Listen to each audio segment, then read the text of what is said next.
from the Lip 364 on-site recording here at Baxter's 942 in the Highlands, home of our Tuesday night recordings. Quick shout out to the Baxter 942 crew, especially my girl Heather Rudd, who is our lovely bartender on Tuesday nights. Badass dimples, Heather. So thanks for doing your thing. Coming back here again, it's episode 364. 3 segments tonight. First up, one of the coolest cats in town, man. One of the badass cats. Stop shaking your head. Okay, stop. Antonio Pantoja. Man, it's so cool of you, man. The audio quality sounds so good on This is beautiful. It's up my game. Yeah. You know, but here's the thing. In order for me to do what I want to do, I had to. And you could probably relate. I mean, you probably had started, you know, small, and then you started just, and now, it's so true. Have you got to the point where you were like very comfortable with your surroundings and gear and stuff? Yeah.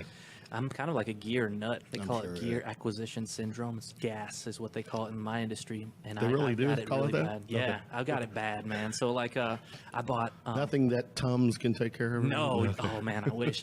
So I bought a Red Epic to shoot my movie with. And at one time, this camera was $60,000 just for the brain, and then it was probably like a $75,000 setup. And here I am driving like an old Prius, but you know that's what most video guys, they have like this really crappy car, they like this beautiful camera gear because that's really what they care about. They care about that more than anything. Now that she has our attention, it's cool. No, that's okay. It's all good. Don't apologize. We love the background noise. It really is. That's why I'm here too. You know, the whole ambiance of here. There's a pool table behind us. People don't know, but they can probably hear it. People playing pool, either music in the background. But nonetheless, I'm again here on this Tuesday night. It is December 11th. 11. What was it? Not 11. 19 days. 20 days left in the year. Yeah, that's right. That's crazy. Yeah.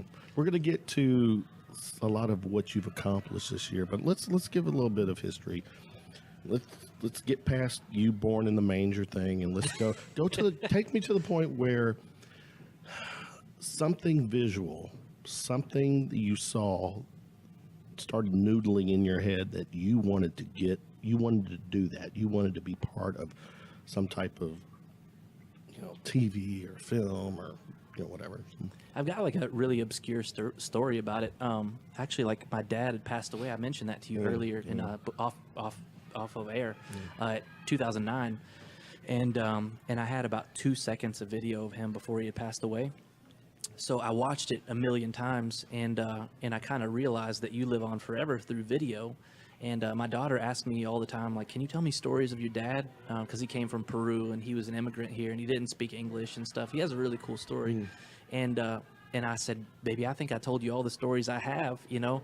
And I thought, how cool would it be if I started doing video of people who were terminal, and they could tell their stories, and I could make DVDs of old people telling their grandkids that they never even met before, you know, about their stories just all day, and they could go through chapters and things like that.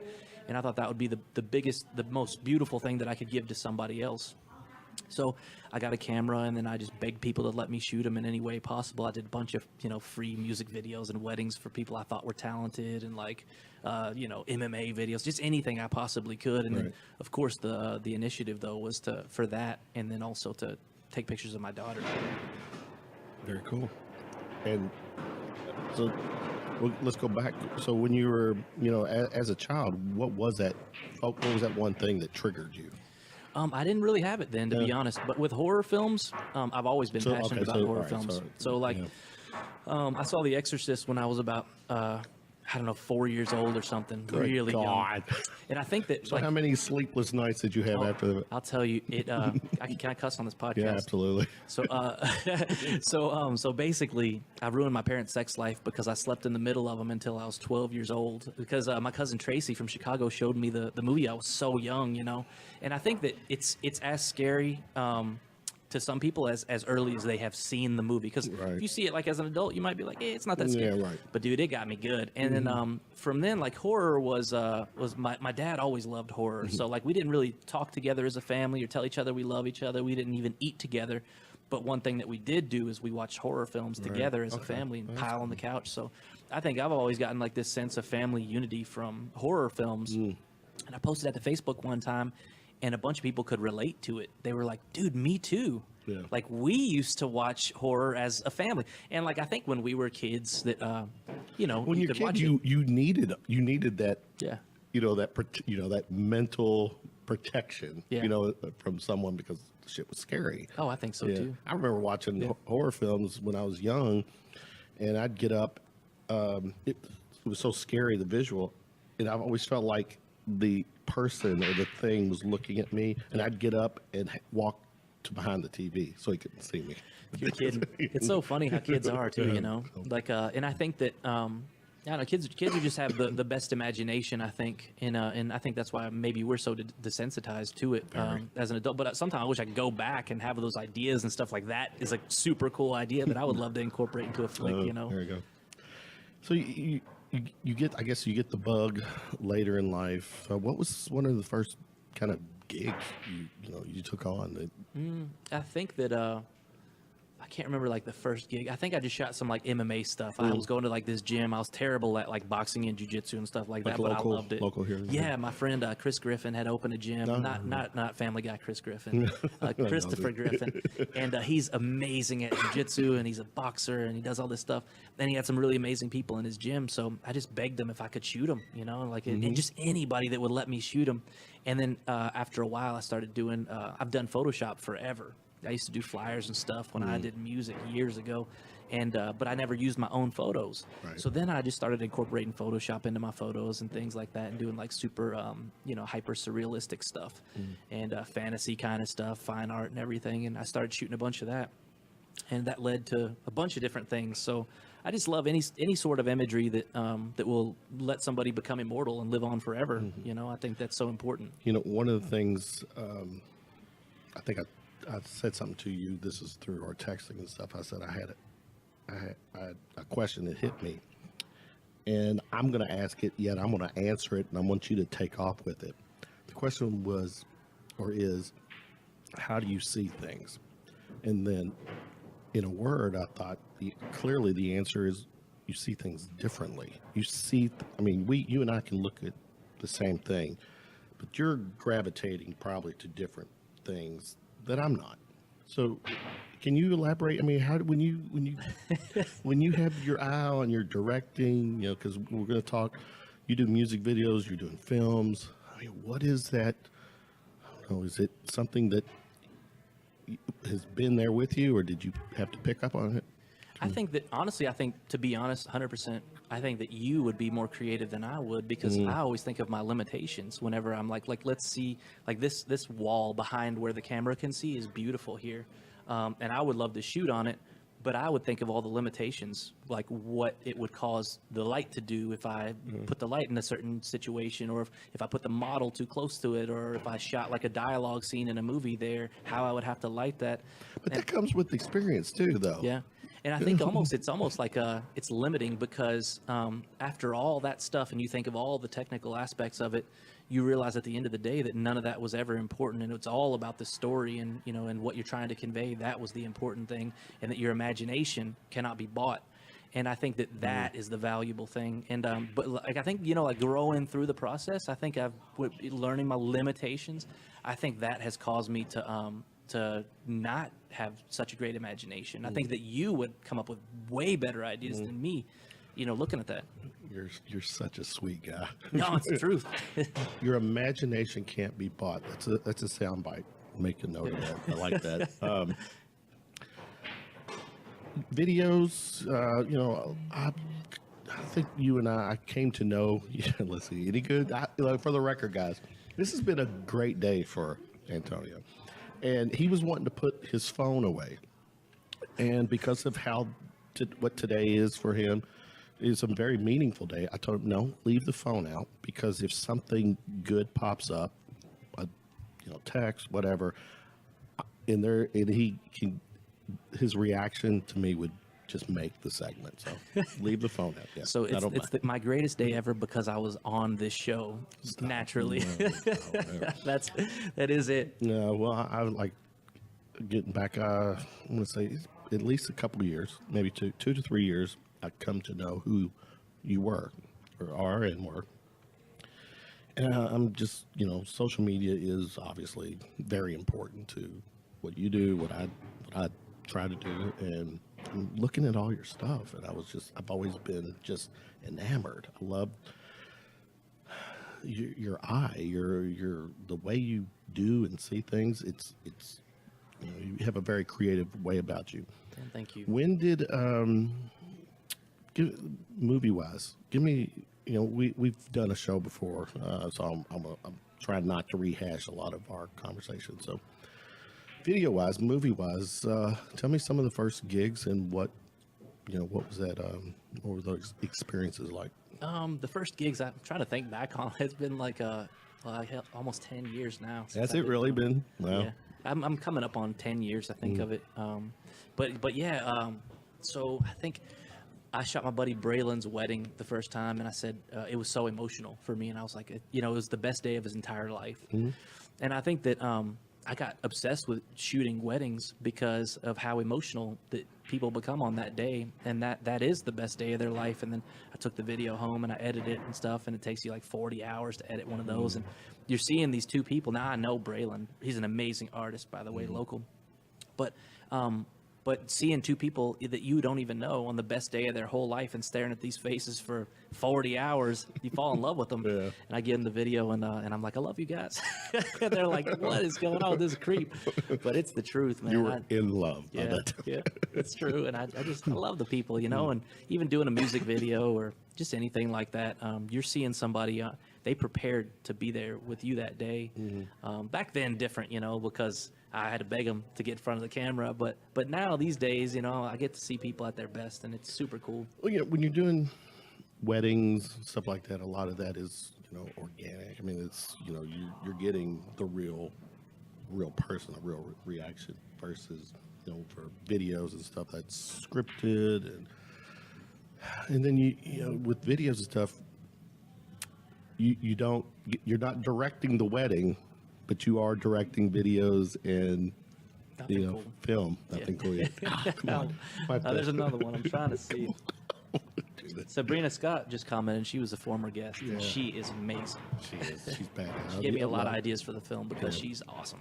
We're going to talk about the film soon, but I'm going to kind of lead up to it. You take your time.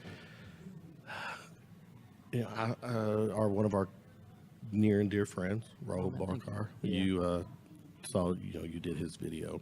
It's my baby boy. I know. I love him. And what was funny is that I think it was while he was doing the video, he's like, after it's out, check out, tell me what you think about the other, me playing all the other instruments. Oh, yeah, I forgot we did that, man. And then when I looked at the video, I'm like, you don't have white in your hair, Petey.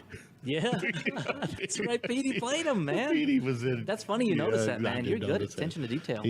I kind of was kind of tipped, and but yeah, video wise, how fun are those to do? Dude, it's incredible. Like I said, man, like it's so much fun. So, like for Rahul's example, I wanted to make it him. But even though he was doing a cover, on the same token, a lot of people don't know that he plays all the instruments. So I was trying to think of a way, how can I make him play all the instruments and let people know that? So it's cool to try to figure out, and strategize like how you can do that. And I told him the only way to really do it is if, because I can do the composite, the wide shot, but people will know I did the composite. But if if I'm over your shoulder and you see you in the background, we'll get you a body double. Yeah. And that will really sell it. Yeah. So he did. I told Rahul, I said, keep in mind, if you ever do another one of those, I don't have Petey's hair. I would look more like you in the background than Petey. You could totally do it too, yeah. I would say Abby. Abby. I love Abby. Yeah, she was in the video as well. She was great, man. Another guy that one of my favorite local talents. This cat is he's badass. Mr. Dusty Lee. You've done Oh, I work love with him Dusty. too. Oh, we just went to Miami together and shot some really beautiful videos. Really? For some music for him? Or Yeah, just, yeah. okay. Like I told you earlier. Miami. You Yeah, man. went to Miami. Yeah, man, Dusty's awesome, man. So he just signed a huge record deal, Yeah. and first thing he does, he goes and buys a Maserati, and he deserves it because he's worked hand and foot. And when he signed that contract, man, I cried, man, because I think like I love the guy so much, and I've been with him from his, the beginning of his career. So that was one of the proudest moments of my life watching him sign that record deal. Yeah, so you said that at least twice now. The wedding, Dusty. You get you're emotionally invested in in not just your work but the people you're involved. So. Yeah. Well, I don't really have much family, so like I've mentioned this maybe before on the podcast, or maybe just on Facebook or something. But I've been on my own since I was 15, so I was homeless, so like I didn't really have much family. So I think when I grow close to somebody, I think sometime blood couldn't draw you any closer. So so yeah, I mean it's. Have you lived in Louisville all your life? Yeah. Oh, I love this place. Yeah. And I always will, I think. Yeah. You too? Yeah, Born and raised? all my life, yeah. Yeah. Oh, yeah, so. I'm a lifer, man. I am, and I can't imagine. But, here's the thing.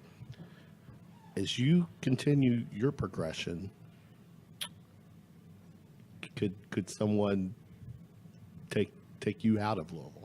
Oh, I don't think so, man. What's cool about like the internet and stuff is that you can work remotely from anywhere. So That's true. Yeah. I can do everything that I can do here, and I can fly out there a few times a week or maybe a year or whatever it would call for, but I can edit and everything. Like when we shot the video, here's how cool Dusty is. So like I got a PC. I can't really move around with that PC. So he said, let me buy you a laptop so you can, so we go on the road, we start doing these videos, and then you can work on the road too, and he paid for the laptop. Like Dusty is, if he didn't have the record deal, if he didn't have the money, he would still do that, and he would sell his stuff to do that for me. Of course, I'd never let him do that, but sometimes he have to make me. But he's the greatest guy, man. He really is. He's always said very nice things about you. I'd do anything for that guy. You go cat.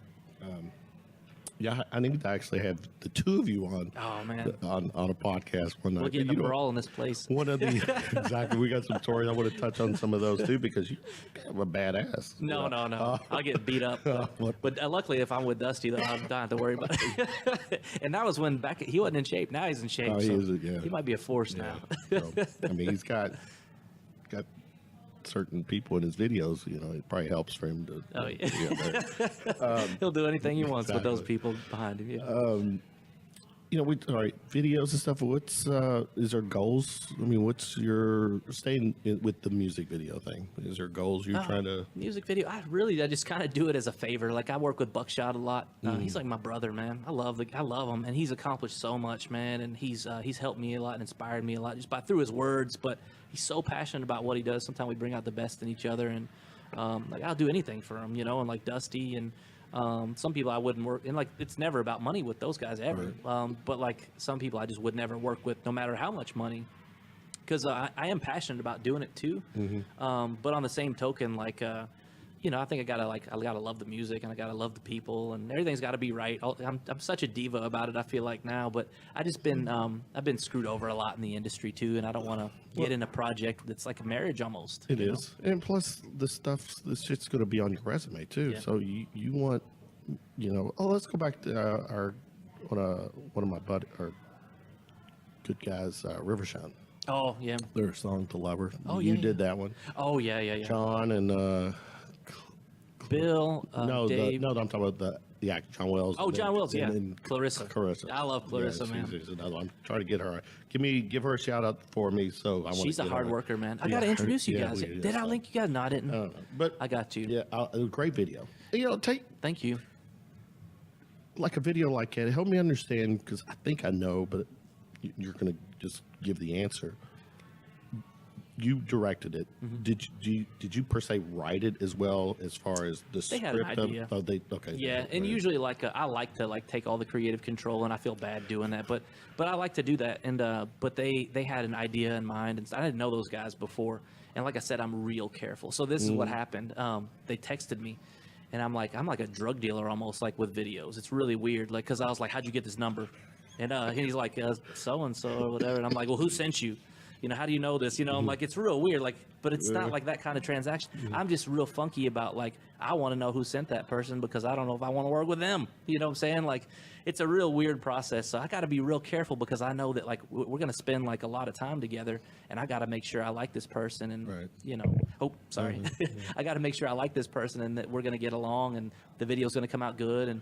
And a lot of things can ruin that. So, yeah, I got to protect it. So, yeah, like, they were probably like, Antonio's a weirdo, man. But when I get on set and stuff, everything's super cool. Like take me through that and how much time did you have to spend on that? Because to me, it was probably the music part of with the band was cut and dry. I mean, it didn't look. But we got like 5 takes of like them playing the song all the way through and focused on each person. My friend Herschel helped me a lot. He's awesome. Herschel's on. He's another badass. I love him. Yeah. I love Herschel. So he was my first AD on my film too. I couldn't have done it without him. But yeah, so I had him come out and stuff, and he helped out, and he helped dramatically. He flew the drone, got some cool shots and stuff, and we were hanging out the car and stuff. I'm glad you brought that up. The whole drone thing. How much of a game changer is that for you guys? Cool. It's awesome, man. Do you have your own? Yeah, I got the Phantom 4K 4 Pro, or I don't know, but it's like it was like the most expensive like one that they had or whatever. But and it's really good because you used to have to get in like a helicopter to get a shot like that. Right. But the problem is like I think pretty soon somebody's going to be doing some stupid stuff with it and get them banned somehow, but because people do crazy stuff with it, and I'm like, I almost cut my finger off with the thing one time. So yeah, man, like. How? So, like, those things, dude, like, I mean, yeah, they're plastic. They're really hard plastic, the propellers. But I was at a wedding one time, and like, I landed it, like, in some moss, It was, like, the first few times I flew it. And then it kind of started to, like, tilt, like, as if, like, the propellers were starting to chop the grass. So I reached under it, and then, like, when I did, like, it already, like, the weight already gave, and it, like, cut my finger, dude, to the bone. Oh, wow. And, like, dude, it was a bloody mess. And, like, I usually fly video of that? No, it's probably it might actually be on there, but the couple's like eating is at a wedding, like they're eating. And I always fly it when they eat, and freaking they come back and like I have blood all over my arm, like all over my shirt and stuff. I had to film the rest of the wedding like with my hand wrapped in a bloody freaking shirt. I can't remember what I used, but it was like 5 years ago. So with those, do you like? Since I'm guessing this drone was your own, do you fly it yourself? Yeah, you do all that yourself? Yes, yeah. You just got to make like time because weddings are so fast paced. You just got to make the time for it. Now I'm curious. I'm guessing while you're flying it, there's some visual. You can see what it's filming. Yeah. Sorry. What sucks about it though is like on mine, well, most of them they connect to your phone or like a tablet or something like that. So it's a little limiting, like if somebody calls you or something, you're like, stop calling me, I'm flying a drone, you know what I'm saying? But I'm not very popular, so it doesn't really do that. Nobody calls me. Invite me places, please, people. So we've talked music, we've talked weddings. You haven't had to film any divorce proceedings or anything like that? I don't think any of my brides have ever gotten divorced like that I've done over like the last almost 10 years now. Yeah, I've never had one that got divorced, which is super cool. Very cool. I don't know. Maybe I just got like some good luck charm or something. I hope. That Antonio smile. No. Well, all right, then let's talk movies. Before we get into your latest, what was the first? You remember the first one you truly directed and you had a lot of say in? I did a bunch of short films first, but I just picked up a camera and didn't know. Like the very first one I did, I was like, well, I don't know how to do audio, so they're not going to be talking in this. It's going to be a silent film. So was it? Yeah. Was it? But and then my friend Chris Maddox was in it. He'd never acted before, but we discussed his character a lot. So it was going to be a guy who had lost his wife in a car accident, and she has to he's going to get rid of the ashes or whatever, and that was the first thing I ever did. It was called oh my god, I forgot what the name was. This is one you wrote as well. You wrote, directed. I did all that stuff, and Anna Rodas, she was in it. I don't know if you know her, but she ended up becoming Miss Guatemala. Oh, that's so she's awesome. So she was in it too, and like they never acted before for real. And Chris got so into character that he was thinking about his mom passing. That's how he was crying and stuff like that. and he did. Is this the silent one though? Yeah, and it came out great. And where could I see this? I think I have it still. Is it so nowhere online or anything? Yeah, I think it's like one of my first two videos uploaded, and I'll send it to you. And I mean, it's terrible, like quality wise and stuff. But I had like I did like a composite, like I do with photos, and she's like a ghost and she disappears and stuff. It's super cool. So like it's pretty cool for like a really like amateur, you know. But yeah, like Chris had to call in work for 3 days because he was so depressed after like getting into that character. And then from then on, I loved it. Wow. So that's your first. Mm-hmm. You always remember your first. Oh, yeah. You remember your first? Yeah. Okay. I had to apologize to her for it, man. I was so fast, you know.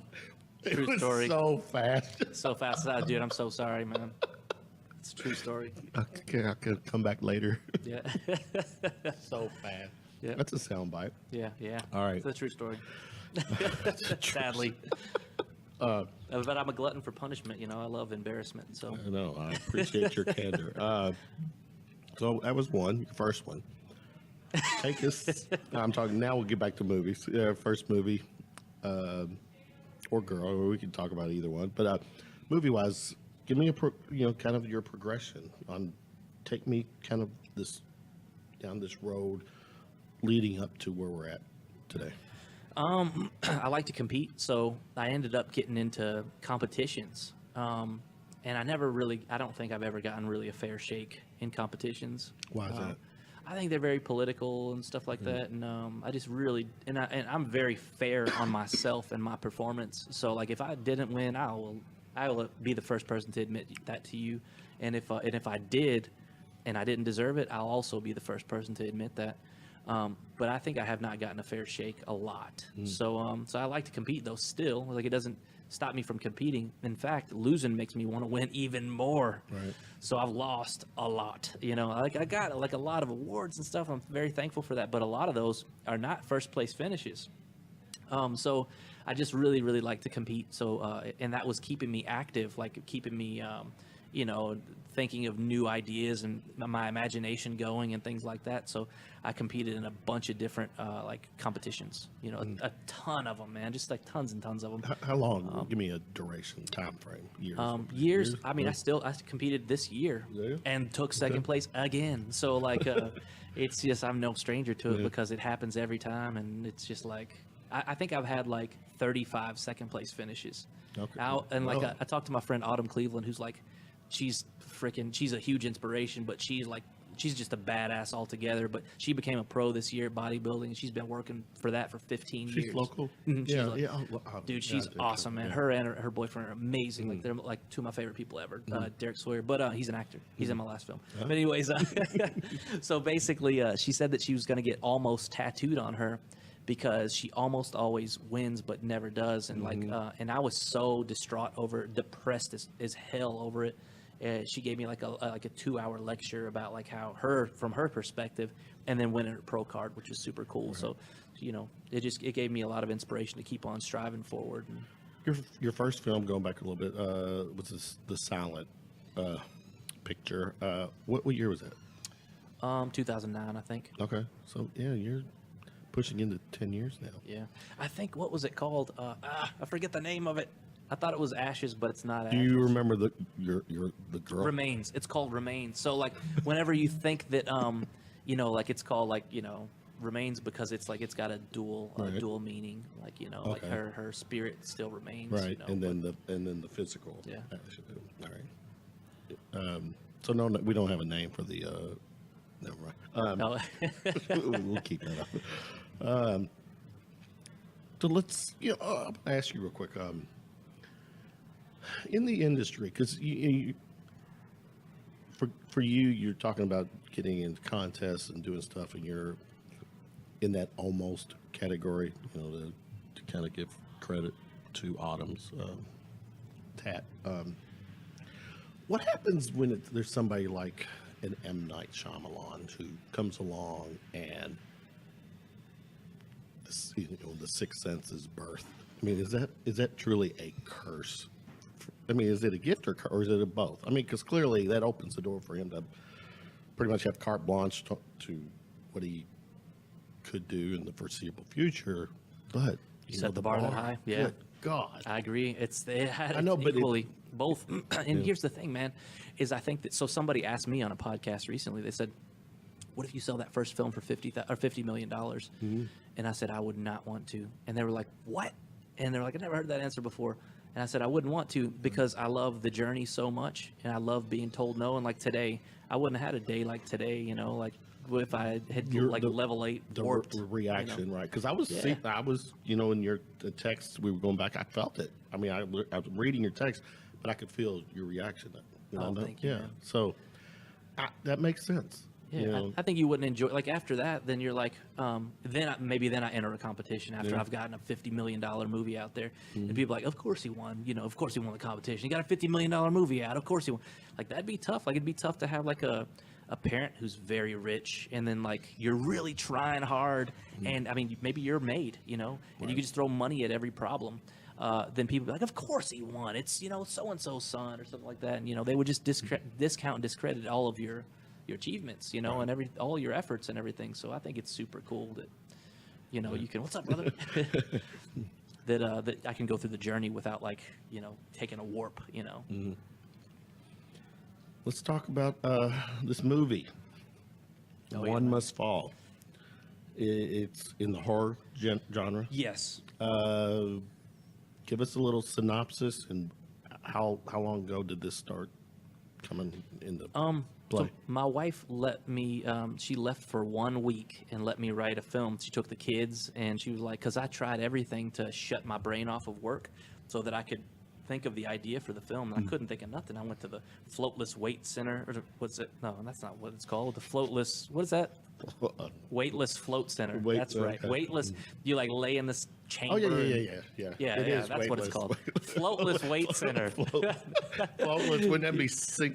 That's me. I don't float because I weigh too much.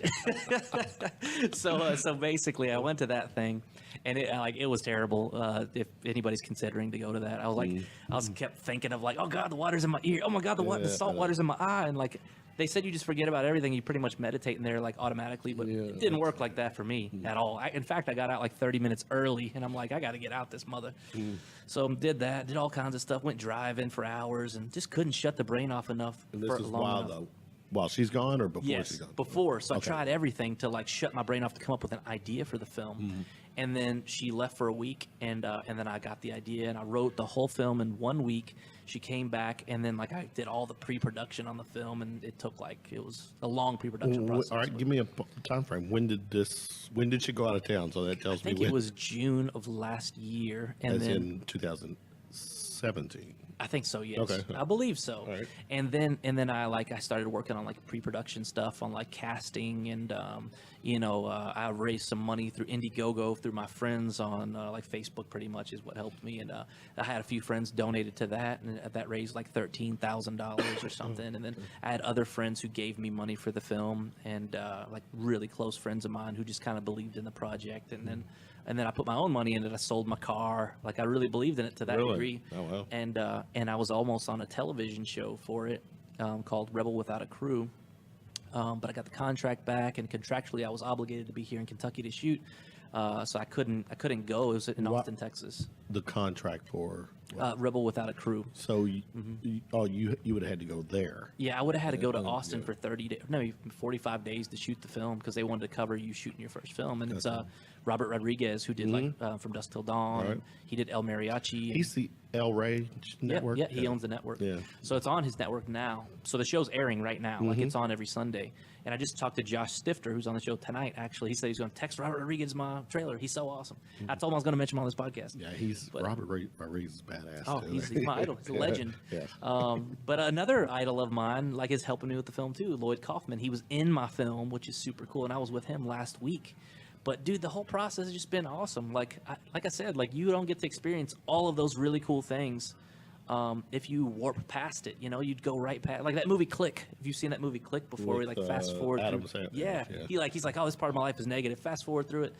But like that stuff is great, man. You can't zombie your way through that, man. Like, and you can't like skip past those parts. Those are some of the best parts if you stop and like realize what it is and what it means to you. When your wife came back, did she get to see the script or Yeah, I let her read the script, and then we modified the script quite a bit. Does she have input? Does she give you Yeah. input? Oh, she's everything. Yeah. So like she does everything. Like I came up with a new idea for a movie the other night, and she really liked it a lot. So and I think I'm gonna go full force on that. But Is that your all's pillow talk? pretty much. Yes. Like we talk business all the time because she does photos and I do video, Right. and we work Hand in together hand, all yeah. the time. So and we're I know, very but, honest but do with the each other. kids sleep in between you and the wife? They do, yeah. Like, and they have not seen The Exorcist, but that's that's not enough. So I was telling you that it scared me so bad that my brother Vinny is 8 years younger than me because I slept between my parents after I saw The Exorcist till I was 12. So just ruined their sex life, man, just completely. So my kids are doing that to me now. Kids take note because my kids too, all of them, Yeah. slept with us. Yeah, I love it though, dude. Yeah. I love it. There's that little, but you know what? They sleep. They would sleep through the night. Yeah. So it was like which allowed me to sleep through the night. Dude, I sleep. Dude, I wake up on any little thing. So know. my daughter sleeps sideways every night. My 4-year-old. I got a 4 and a 10. Her name's Echo, the 4-year-old, and she's in there sleeping sideways every night. Probably right now, 8:30. Cool. Yeah. So we go back to One Must Fall. Yeah. Yeah. You got it written. I'm curious. At what point? How long does it take once you get it to paper? You get the story together. Walk me through, if you can, a timeline or the process on budgeting and all the stuff that you have to do to. It's difficult. Yeah. So that pre-production process is it's very long because that's free. Any time that you spend on set is going to cost you money and time. So you have to military style plan everything that you do, or else it's going to cost you a lot of money, and then you got to make your days. So I shot this film in 10 days, which is very fast. That doesn't really How happen long? very often. How many hours were you going? I was working like 18 to 19 hours a day, but I would never do that to my actors or my crew because I would stagger their arrivals. Right. But I knew I got a very limited time to do this, man. I got one shot, and I got very little money to do it in. I mean, it's a lot of money. It was a lot of money actually, but for like a big film, it's not much at all. So what you do is you write it. Then you work on casting. You put a casting call out there, and we got over 1,000 auditions on video, man, which was insane.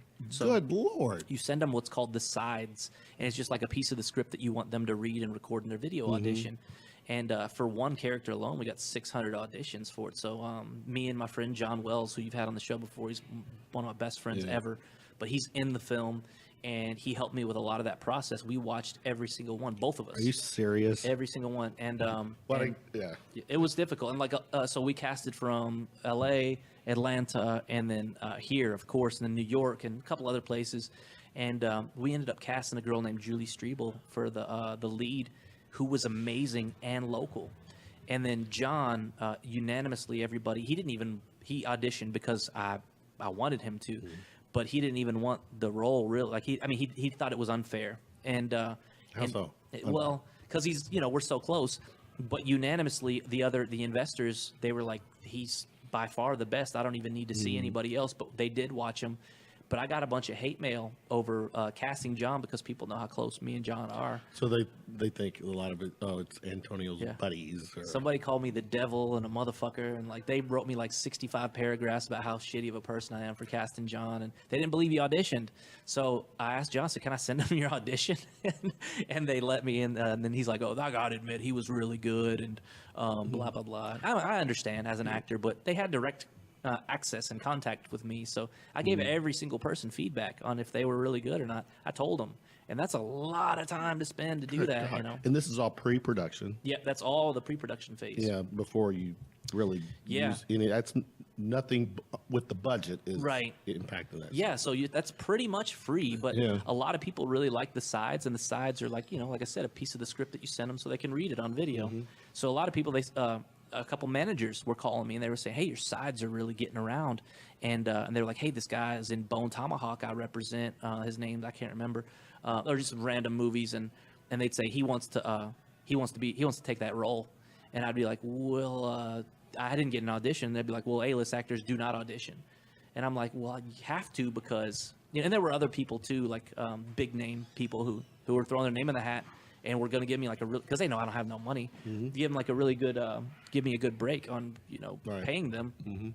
But they're just passionate about it. They like the role and this and that. And, but they wouldn't audition. So I said, well, you have to audition, or else then I don't know. I got to know. And, is that part of where politics come into play? Because, or not, maybe not politics, but I don't know. Are those A-listers, I guess, is that the mentality they've earned that status? Probably. Yeah.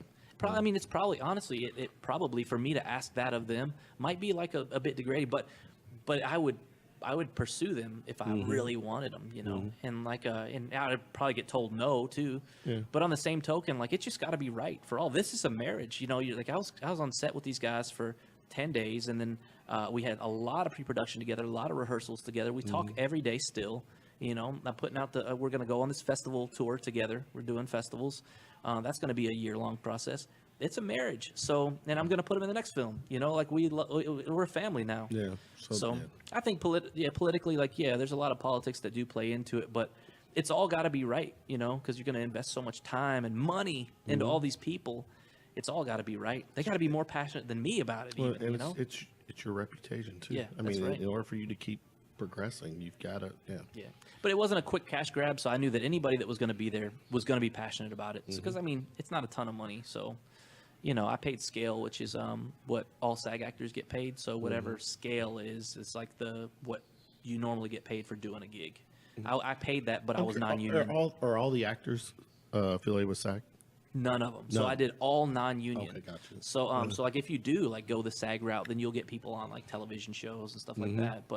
But like I did not go. I went fully non-union because I knew the hours that I was going to be working, and the union would never allow that. So I couldn't do a union type of film because I knew I was going to be working 18 hours. And granted, I would never put them through that. Right. But they were there. Like they were there 12 hours a day. Maybe more sometimes. So rehearsals are not part of pre-production, though, right? Kind of, yeah. Oh, really? Okay. Yeah, so like we did a bunch of table reads, and a lot of these people were from Atlanta and Los Angeles and New York. They lived all over. They came. No, they didn't come. So we had to put them on Skype, and then I had to get like a Google Hangouts, right. And then we put it on TV, and then I recorded all of it because I'm doing like a how I did all this. I'm doing a separate like tutorial. I do free classes for photos and stuff. But I'm doing a separate tutorial on how I did this movie and how a movie like this can be accomplished. So I'm going to go through all of the entire process. And like right now, I'm in the festival phase where I'm submitting to festivals and getting the marketing it out there and getting it out there and stuff and getting the product to be seen. So I'm going to go through all that whole process for everybody so that they know how to do it. Today, very cool day for you. It's the coolest day I've ever had. Tell everybody what was today like for you? What was today, and how was it like for you? I knew I was going to be on this today, so I had to have something big for it. So so Christopher Schei did my poster, and he did the poster for Mandy, which has Nicolas Cage in it, and it's a huge movie. It's gotten a lot of success. And the new Godzilla movie and the new Pet Sematary. He's done a million and I mean just amazing How'd you connect movies. With him? I hit him up like 4 years ago, and he was still doing big stuff then. And his art was the same. It was beautiful. But I recognized it, and I said, dude, you are so good, man. Like, if I ever do a movie, I got to have you do the poster. And he gave me a price back then, and it was probably much cheaper than what he would ever do now. And he literally honored the price. Did he? Wow. He's such a good guy. Like, Christopher Schei is his name. He is the greatest guy. So he's the busiest guy too. Like you can't get in. He's like like some really good tattoo artist. Like you got to make like an appointment like 6 months in advance. Right. He's like that, like times 10. But he worked me in, and he was so cool, man. And he just really helped me a lot. And then he called. We talked for 3 hours the night before last. And he just really pepped me up about the film and stuff. And he actually wrote the Friday the 13th reboot with Michael Bay. Oh, really? And the dude is like, he is just legit. He's so legit, man. So yeah, man, and his work is awesome. The poster was so beautiful. It's a painting. Like it is. If you look at it like from like just on your computer, you're like, oh, this is dope. You look composite the photos in, and then you like punch in. If I showed you the high res of it, you'd be like, it would be unbelievable, because it's actually an actual painting. Right. Let me see if I pull it up real quick for you, because it is ridiculously cool. It's online. You got it on your. Yeah, and like I think that one is so it's so hard to see because like the compression of it and stuff. You're talking about this one, right? Yep, that is it. Yeah. And then but if like I zoom in here, you can see that it's a painting. Yeah. And like, dude, that's crazy.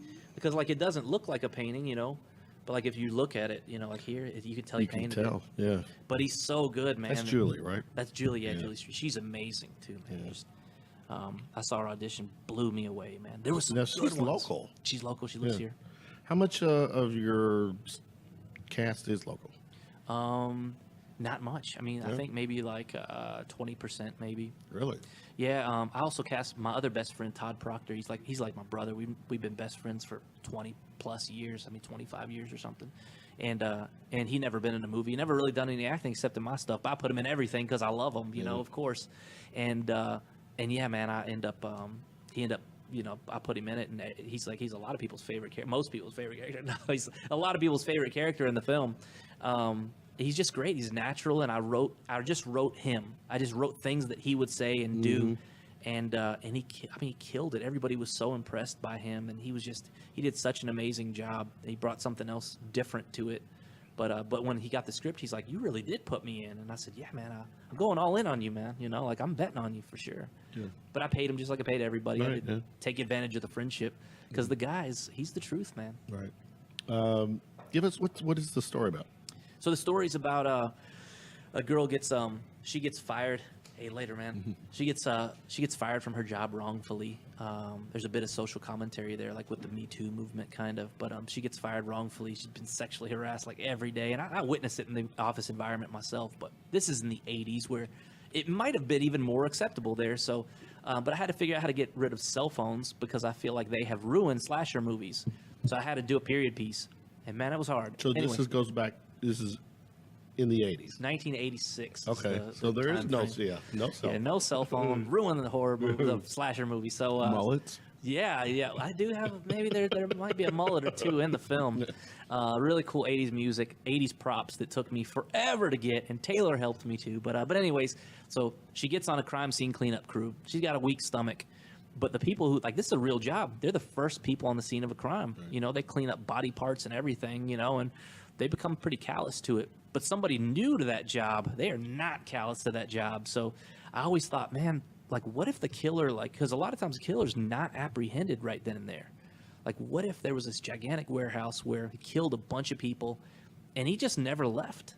Like, what if? So I found this place locally. There's one exit, one entrance, like you can, and it's like 60,000 square feet, and there was like a fire hazard, and they had to like get more entrances put in, and but that's how it was. It was the Paint Factory Studios in Portland here, and then I just wrote it based on that location because a really good friend of mine, Lindsay Mormon, walked me through it. So I just walked through and I wrote down everything that was already in it, and I based my movie just on that location. Like, can these people survive the night if this like maniacal killer who's killed numerous people, and he's on the loose, if he's in here with them, can they survive him? So that's the question. Mm-hmm. Why the title "One Must Fall"? So when I was in the 6th grade, there was two kids named Caden Welsh and Tommy Qualls, and they were like hackers, I swear, and they were like the aides for the computer guy, and they put a game on one computer in there called One Must Fall 2097. And it was the most violent game I had. It's the first time I ever saw blood in a video game. This was in what? When was this? Like in 93 or something. I don't know how old I was. But yeah. So like, so I played the game and I'm like, this is awesome. You know, like it was so bloody and stuff.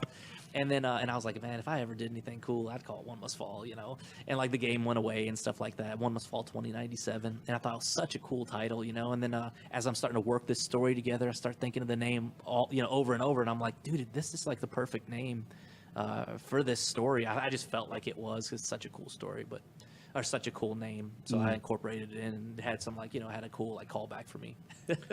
So you got your feedback today. What's next?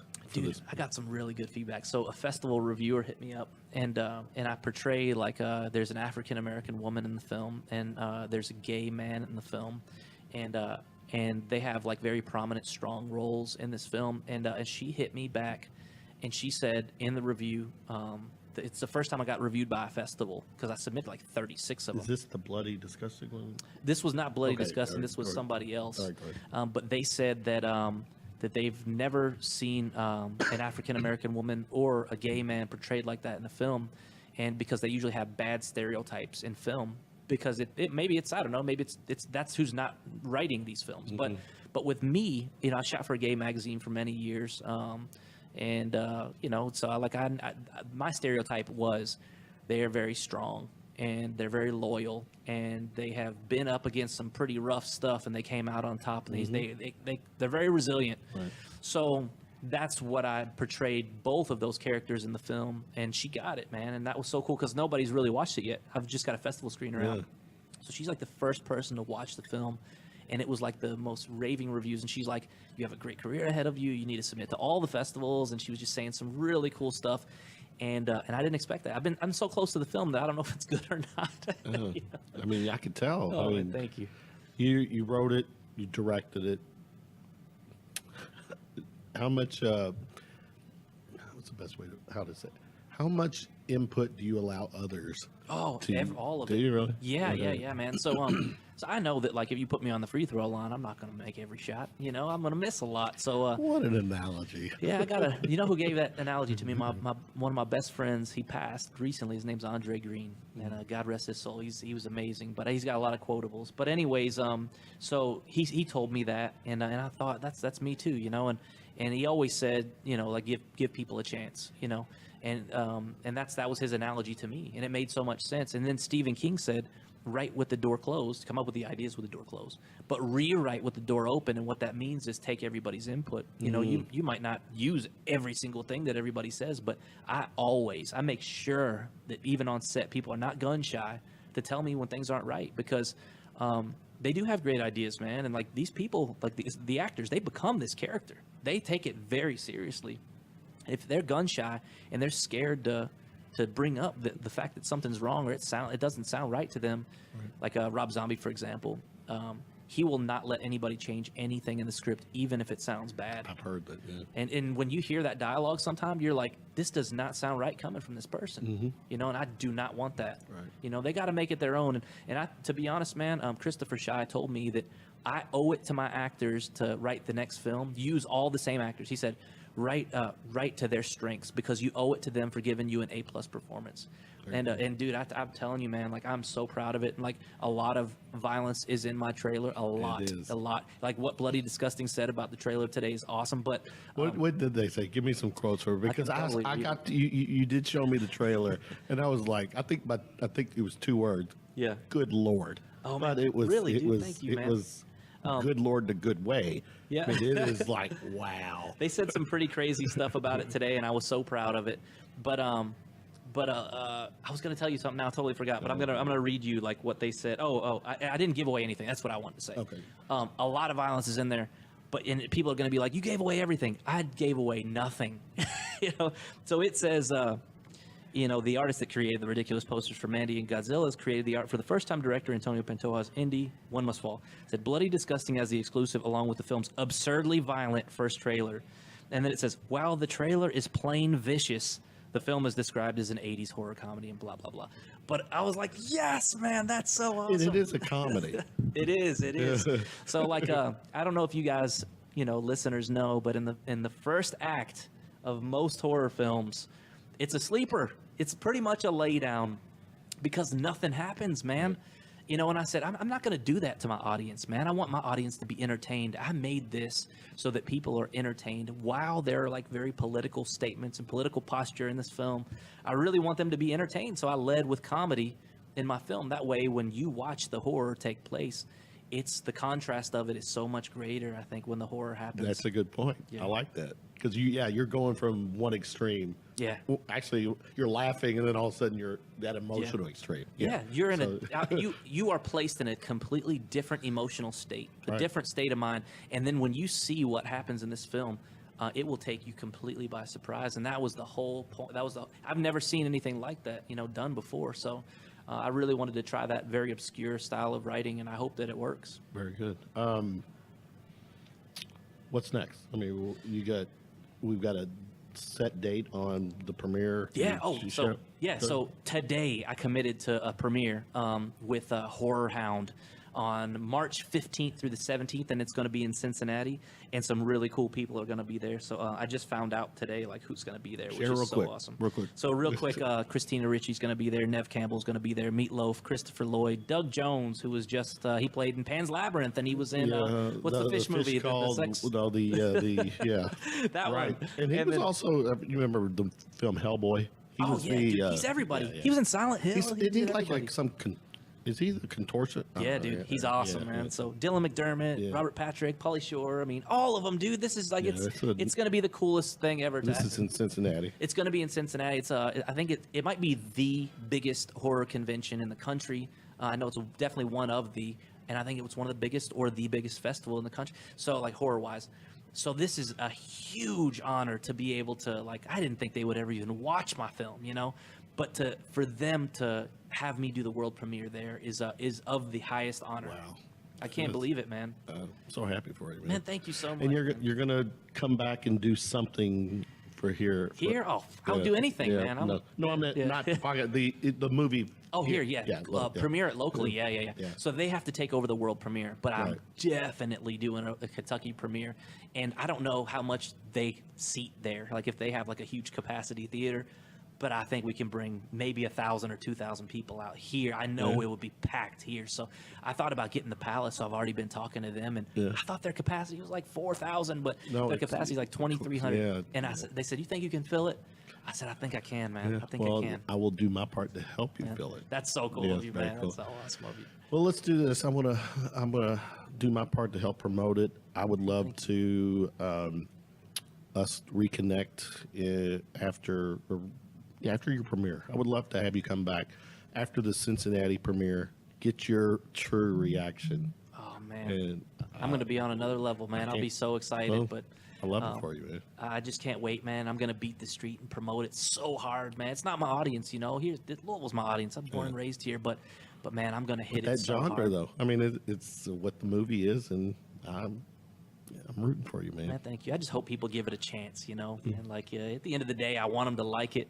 But if they just give it a chance, that'd be so awesome, man. It's okay when good things happen to good people, man, and you're good people. Man. Oh, that's so cool. You're good people, man. I love you, man. For real, you're family, dude. Antonio Pantoja. We'll do a part 2 after the Cincinnati thing. Yeah, and dude. I'm have to admit, I'm kind of on this little journey with you, and come with me, man, to Cincinnati. We'll talk. Seriously, man, that'd be awesome. We Mikasa Sukasa. Yeah. Dude, that'd be cool if you did like a show from there with the filmmakers out there, dude. It would be. Or like Nev Campbell or something. Got her on, dude. It's already noodling in my head, so thanks for hanging out with me. Dude, thank you, man. It's an honor.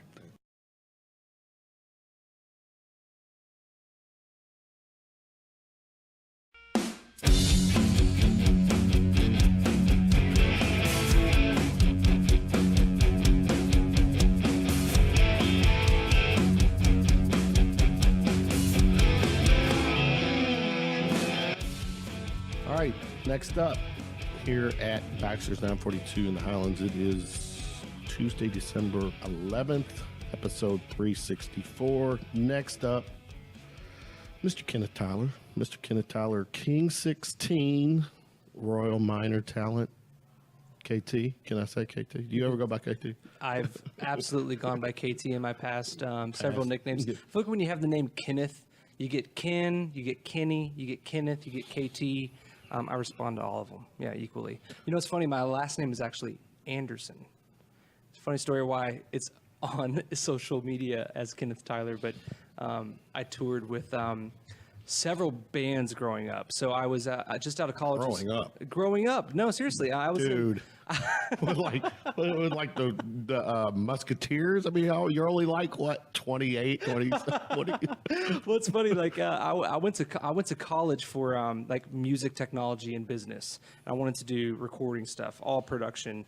And long story short, I was 2 years into that, and I got an opportunity to go out with this band, Reliant K. They're like a punk rock band. And I was like, man, that sounds like fun. How long ago was this? This was in 2007. Okay. 2007, so about 11 years ago, yeah.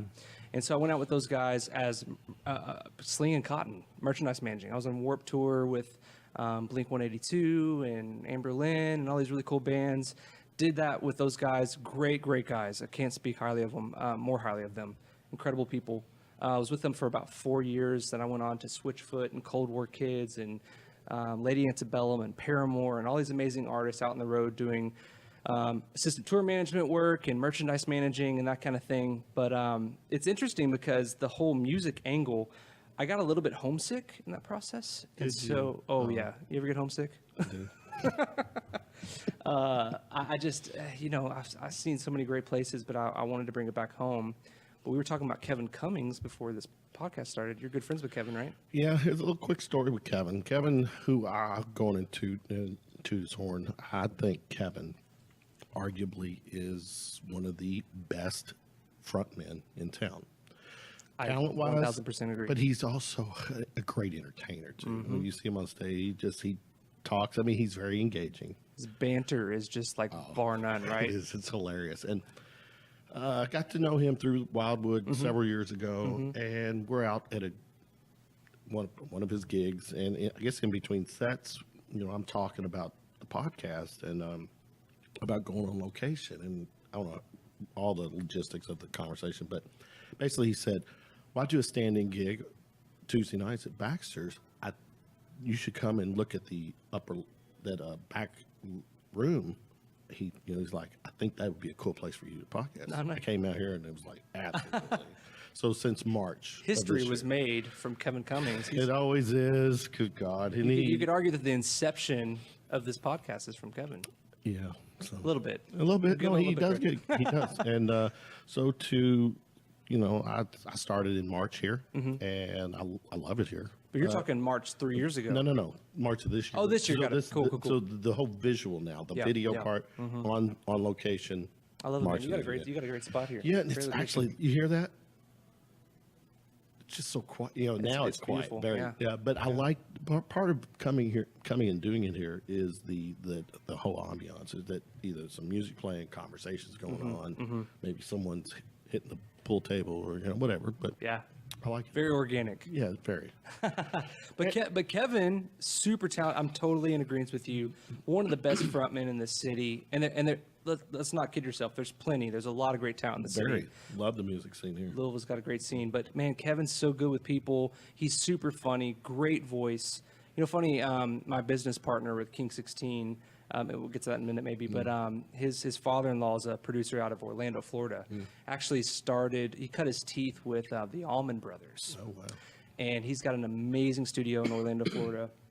I was nerding out a little bit because of some of the gear he's got in that studio. Sure. B3s and insane compressors and EQs and reverb tanks that you don't see in a lot of studios these days. Everything's digital now, in the box.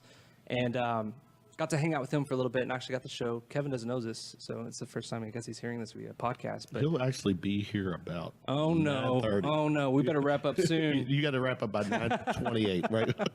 But I was able to show this guy from Orlando a couple of his songs, one from Wildwood, and I think a demo that he had sent me, and played it through his super nice studio. And I mean, a guy that's done stuff with Backstreet Boys and NSYNC and the Allman Brothers, he's been in this game for a long time, but he had nothing but great things to say about Kevin's vocals and a lot of the lyrics that they've been able to, the stuff they've been able to work in, some of the stuff with Wildwood especially. I think they were just, they had some songs in that first album that were they were knocking on the door of being like the next Brothers Osborne 4 years ago, or Midland that happened maybe like a year ago now. Obviously they've kind of parted ways and changed things up, but again, Kevin's an insane talent. He's just incredible. For selfish reasons, I want him to be as successful as he can be, but I don't want to lose him in town, because he's actually, when I get out, me and my friends get out, my daughter who's 24, that's our kind of common thing. At that age, I don't get to see her much, but I get to see her for music stuff. And we're both, she's a Kevin Cummings fan supporter as well. So we're always probably at one of his gigs. And so. Super talented guy. Very talented. Yeah. So let's talk about you, King. Wait, before we go, King 16, Roy, the whole music thing. Any more you want to share with that? Because you are a musician. Well, yeah, and I am guitar. I learned it from my dad. My dad was a guitar player, and picked up the guitar when I was probably 13, 14. And yeah, it's been a thing ever since. Still play guitar to this day. I've got a band, A Lion Named Roar is the name of that group. We don't play out as much as we used to, but we're still recording records all the time. Have a small publishing deal and put songs out as much as we can. But yeah, honestly, everything that we're going to talk about is in some way, shape, or form going to revolve around music. I've been in it for so long, and all of my companies segued out of some type of music thing or music relationship. So it's kind of very organic how it all flows timeline-wise. It'd be hard to remove music from any aspect and still get a complete story. We'll take it. All right, let's jump in. King 16. What's that all about? So in order to get to King 16, we'll back up a little bit before that, but I was touring. You just imagine the front side of this, slinging cotton for a bunch of bands internationally, assistant tour managing here and there. I did this for about almost a decade. Had a great time. I wouldn't take it back for the world. Great experience, great people. I think the ability to travel the world and meet different cultures and different cuisines and different personalities totally changes you. You know, it gives you a different perspective on where people are coming from, how people work, music styles and influences. You know, I wouldn't be the person I was today if it wasn't for all that traveling. And so I loved it. But, you know, 8-9 years of that, living on a tour bus, waking up at some random arena, eating catering in the belly of said concrete arena. Or waking up and saying the words, "Who are you? Who are you?" Exactly. What's your name again? Where am I? What's going on? Yeah, the times I've picked up Google Maps and just pressed the locate feature to figure out where I am and where the nearest coffee shop is. You know, you do that So for rock and roll. I know it is, but it's like it can get a little tiresome, and I definitely have not toured anything like some of the, you know, extent of some great bands on the planet. But I decided to come back home.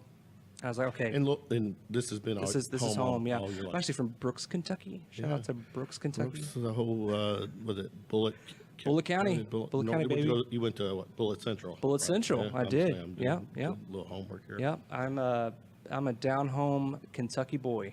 But yeah, so I brought things back home, and I was like, gosh, like, how am I going to make money just not touring anymore? And you know, I kind of jumped out of the college situation, so I probably should figure something out. Royal Minor Talent came from that because I was in the middle of a lot of correspondence between some pretty high-end booking agents with William Morris Agency and CAA, Red Light. And so I was always in the thick of those negotiations between a buyer or a venue, or in some instances like promotion companies, like an AC Entertainment that owns Forecastle, reaching out to an agent or a manager and saying, hey, we want to book your band. What's it going to cost? Are you available? And I've seen, you know, I had been through that correspondence that might get 50 emails deep on that negotiation process. I'd seen it time and time again. And so I was like, okay, I might be able to put some of this knowledge to work with some incredible talent in Louisville. And so I started Royal Minor as the idea that I want to try to see if I can represent a couple really cool bands from the city, and then also see if I can help people that are interested in booking a band, whether it be for a private event or a bar mitzvah or an anniversary or whatever it may be, if I can help them find the right talent for the right price, not get, you know, the whole name Royal Minor came from, I wanted to be able to help both the Royals and the Minors. And by that, it was just like this, Duh. yeah, There you go. yeah. Now You I know, get this it. delineation between, you know, people that were doing insanely well and people that really needed great talent for a small party, or vice versa, a tiny band that needed to maybe get a payday and play a corporate event. So I had that rare knowledge to be able to step in and be able to help some people on both sides of those spectrums to bring things together and everybody wins. So that's where that started from. When Royal Minor, when was the inception? How long ago was it? So it's 2018 now, right? So that would probably been 2014 or 15. Yeah, Okay. yeah. I have to ask.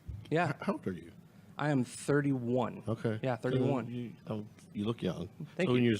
you're talking about 10 years, this and that, I'm like, okay. So you really were with the Mouseketeers. Oh yeah, I was pretty close. The mouse was Justin Timberlake. Timberlake and what was the Aguilera, right? Aguilera and the There was someone else like hit me big. What's her name? Yeah, Britney Spears. Britney Spears, yeah. So, it's like the trifecta of like pop music right now. In that little era, right? So yeah, you're a mascot now. I've got the ears going on. Exactly.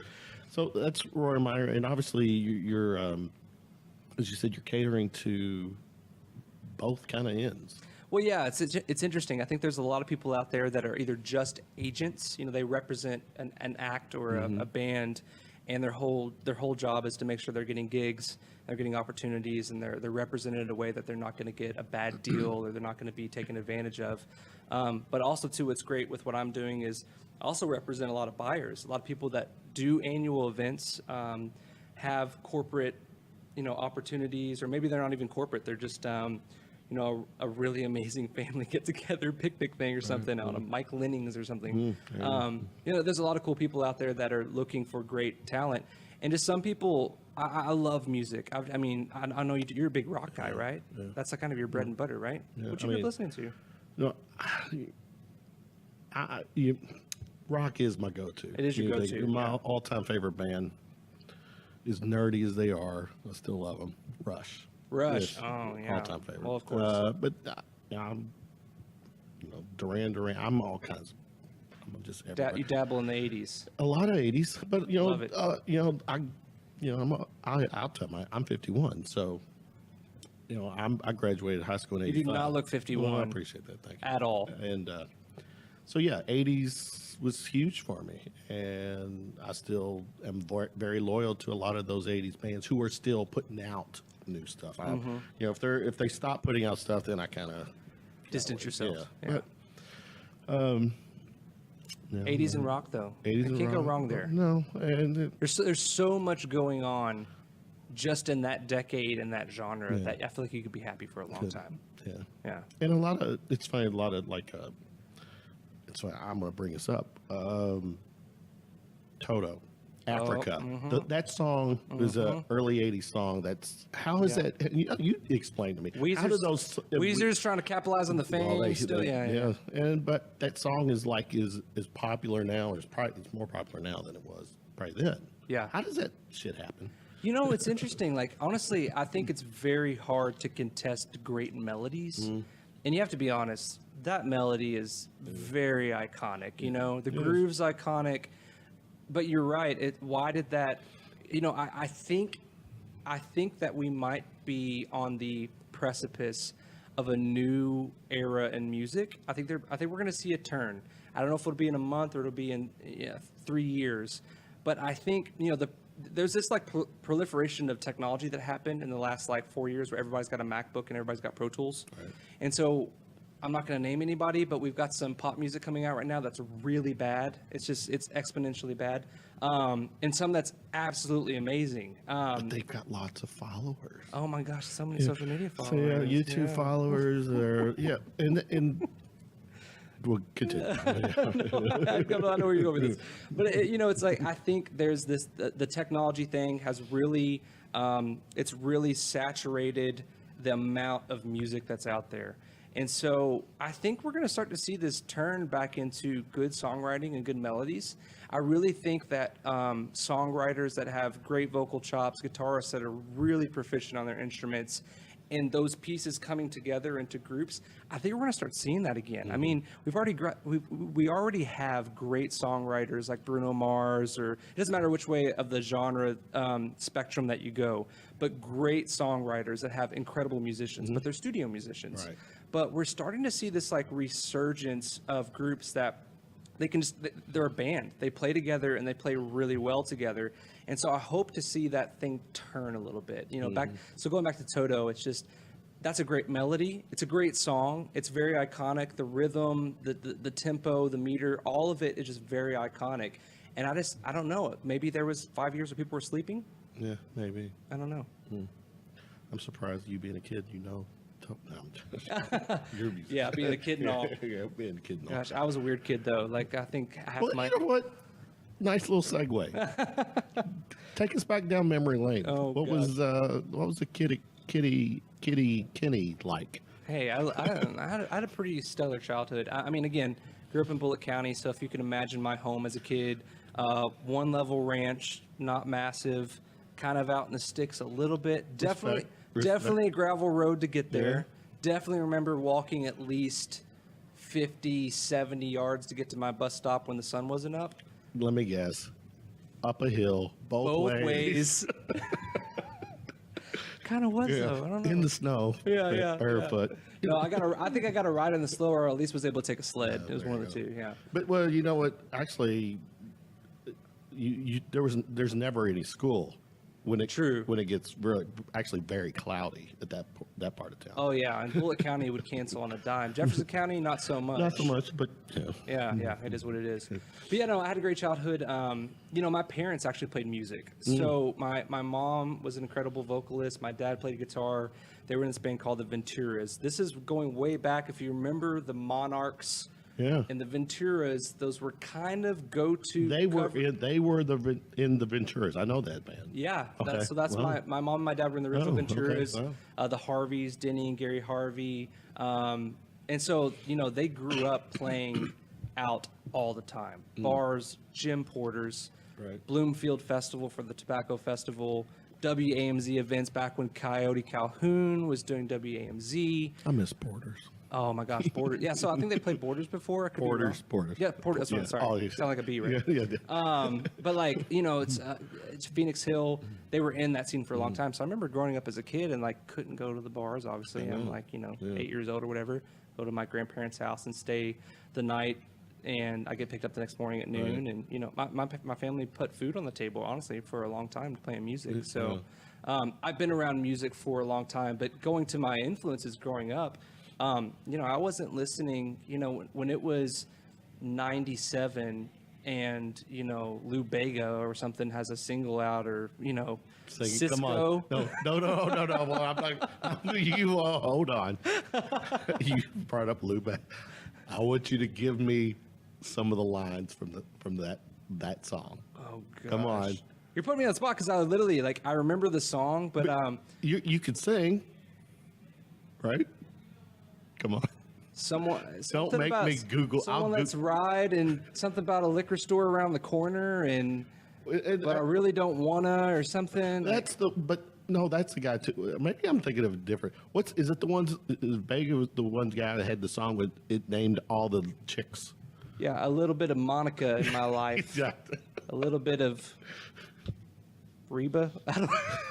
I don't. That's good enough. I have no idea. But my point is I literally didn't listen to a lot of that stuff. I mean, of course, I have some massive 90s bands I love, but I was listening. Funny story. I had, I guess, I don't know if it was my mom or dad's record player, but, had the settings on it from the different speed settings, right? Mm-hmm. And I had a James Taylor record. It was the James Taylor record that had Fire and Rain and Caroline on My Mind and some of his great classics. Who knows? It could have been the greatest hits at the time. Yeah. But I had the speed wrong. You changed it. Oh, really? It was set on, 30, 33 or whatever it was. And it was like, I've seen fire and I've seen rain. And it was super low. And I remember just being like, this record is so good. I listened to it all the time. And I remember my dad coming in and be like, why are you always listening to James Taylor on the wrong speed? And flip the switch, and it was sped up. And I was like, a game changer. This is amazing. This is so good. And so, I grew up listening to, James Taylor and Sam Cooke and Boston and Kansas and on the low speed. Not all on the low speed. That would be incredible, right? At least you could figure out the guitar solos for Boston. How did Metallica sound on the low speed? Right? Oh gosh, I can only imagine. It's got to sound like distortion, right? Like low end distortion. Probably. Yeah, James Hetfield coming in. That's good. Have you seen the smooth jazz version of? There's a Metallica clip. It's like the opposite of Shreds. Remember the Shreds videos that used to come out on YouTube where it's they would just massacre a song and it looks like they're actually performing it. There's the opposite version. But it's a jazz? Yeah, it's where Metallica is playing Sandman, but it's the smooth jazz version. Really? You need to go check that out. Yeah, just something to save in your back pocket. I'm a Metallica guy. Hey, you're insanely talented. Yeah. But anyways, long story short, I think I have a different perception of what I think good music is, and it's obviously music is highly subjective. But I really appreciate some of the classic singer-songwriters from especially the 80s and the early 90s. Massive neo-traditional country music fan. Colin Ray's, Clint Black's, Brooks and Dunn, Garth Brooks, Reba, Patty Loveless. I mean, I could go on and on in the neo-traditional classic world, country world. But I just think I'm a little bit, I think I was born maybe in the wrong era, or maybe I just was given better music to listen to, in my opinion, than what a lot of my friends grew up listening to. Fair enough. Fair enough. But I love my friends. You do. You still love your friends. So you escaped Brooks, Bullock County. Well, then what's take me down the next path? Yeah, that's interesting, Next right? road. Yeah, I know a lot of people that are still there, but yeah, I guess I got out. Yeah, I mean, I was in Brooks. Family still there though? Family is still there, Okay. absolutely.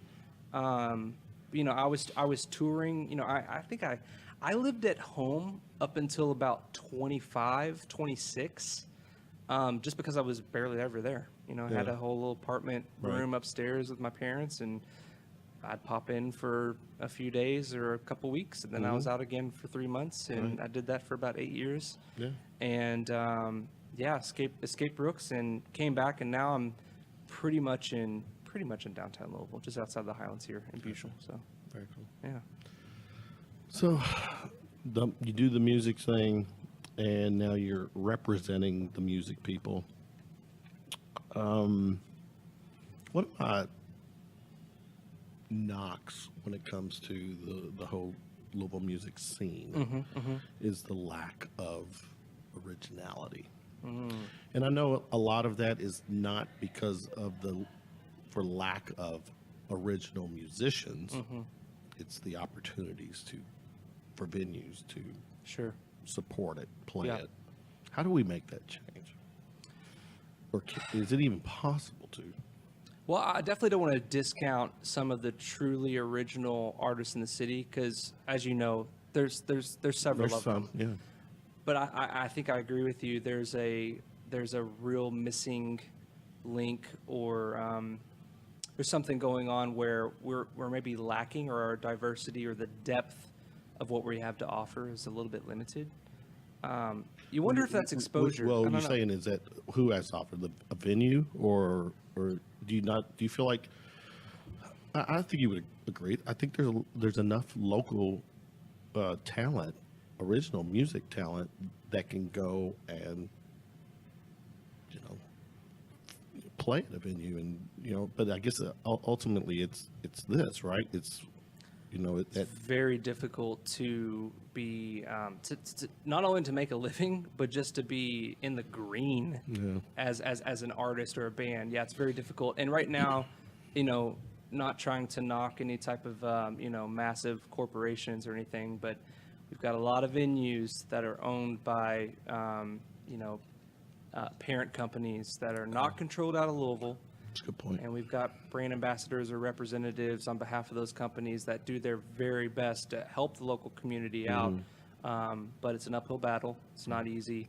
You've got great people like Kyle Meredith and everything that WFPK does to put local bands on national stages with other artists, and they're doing a great job with that.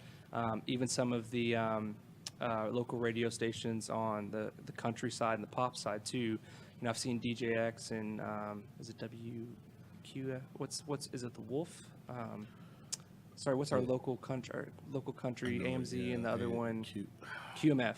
No, that's it's rock. Yeah. Uh, well, regardless, Yeah, no, it's that. there's plenty out there that are doing some great things for the community. But back to your point of why are we maybe diminished in capability? I think that's part of it.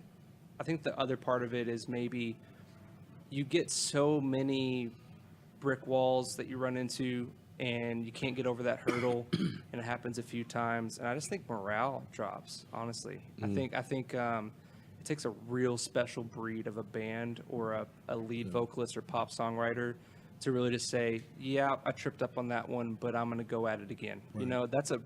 It takes a real special person to say, yeah, that didn't work out nearly like I hoped it was going to, but I'm gonna do it again. And that if you can find that in somebody, that ability to just like get up again, try it again. I'm not taking no for an answer. I love doing this.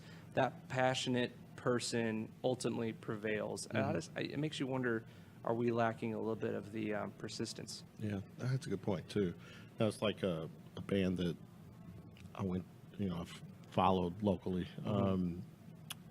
He now during his 4-hour gigs, several years ago, it was mostly covers, and he threw in an original here and there. But now, for his sake, and because that's the direction he and his band are going, original music.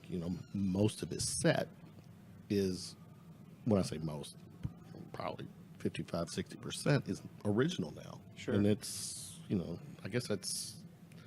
You feel like it's taken a little bit of a turn because of that? Yeah, clearly original bands who do their own thing, they've got to incorporate the covers just to 100%. Well, I because of my touring experience being with a lot of major label bands that have record deals and they're doing fine, always covers in their set lists. A lot of people are like, well, if you have original music, why would you play other people's music? Some people are baffled by that. Like, you have to understand, if you're writing original music that's one of a kind, by not introducing a song from an artist that you respect and you love, and either doing a rendition of it or something straight up, you're not giving a point of reference for your audience. They have no knowledge of your back. We're sitting here talking about backstories, where we came from, that kind of thing. I see what you're going. It's very hard to do that, on a stage when you've got a 30-minute window to do a set. So in my opinion, I think one of the best ways to break the ice is to do a cover song. Like, why don't you throw in an artist that you really respect and you admire and do it your way? At least that gives you kind of like it's kind of like the litmus test for your capabilities, and it gives the audience an ability to see what you're capable of. And it kind of sets the bar for what the rest of the set's going to look like. If you come in and you do a Cyndi Lauper tune and you turn around and you're doing the Smiths, like, it's pretty weird, but at least I kind of understand, like, maybe where you're heading with this thing, So I love original bands that do covers in their music.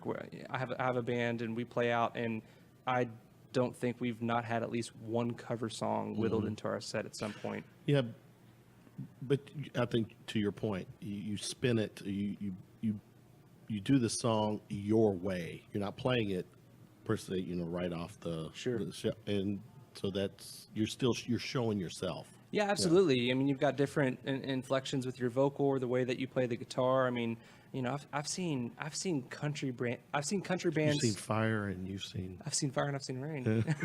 I want to see the reggae version of James Taylor. Can we get that?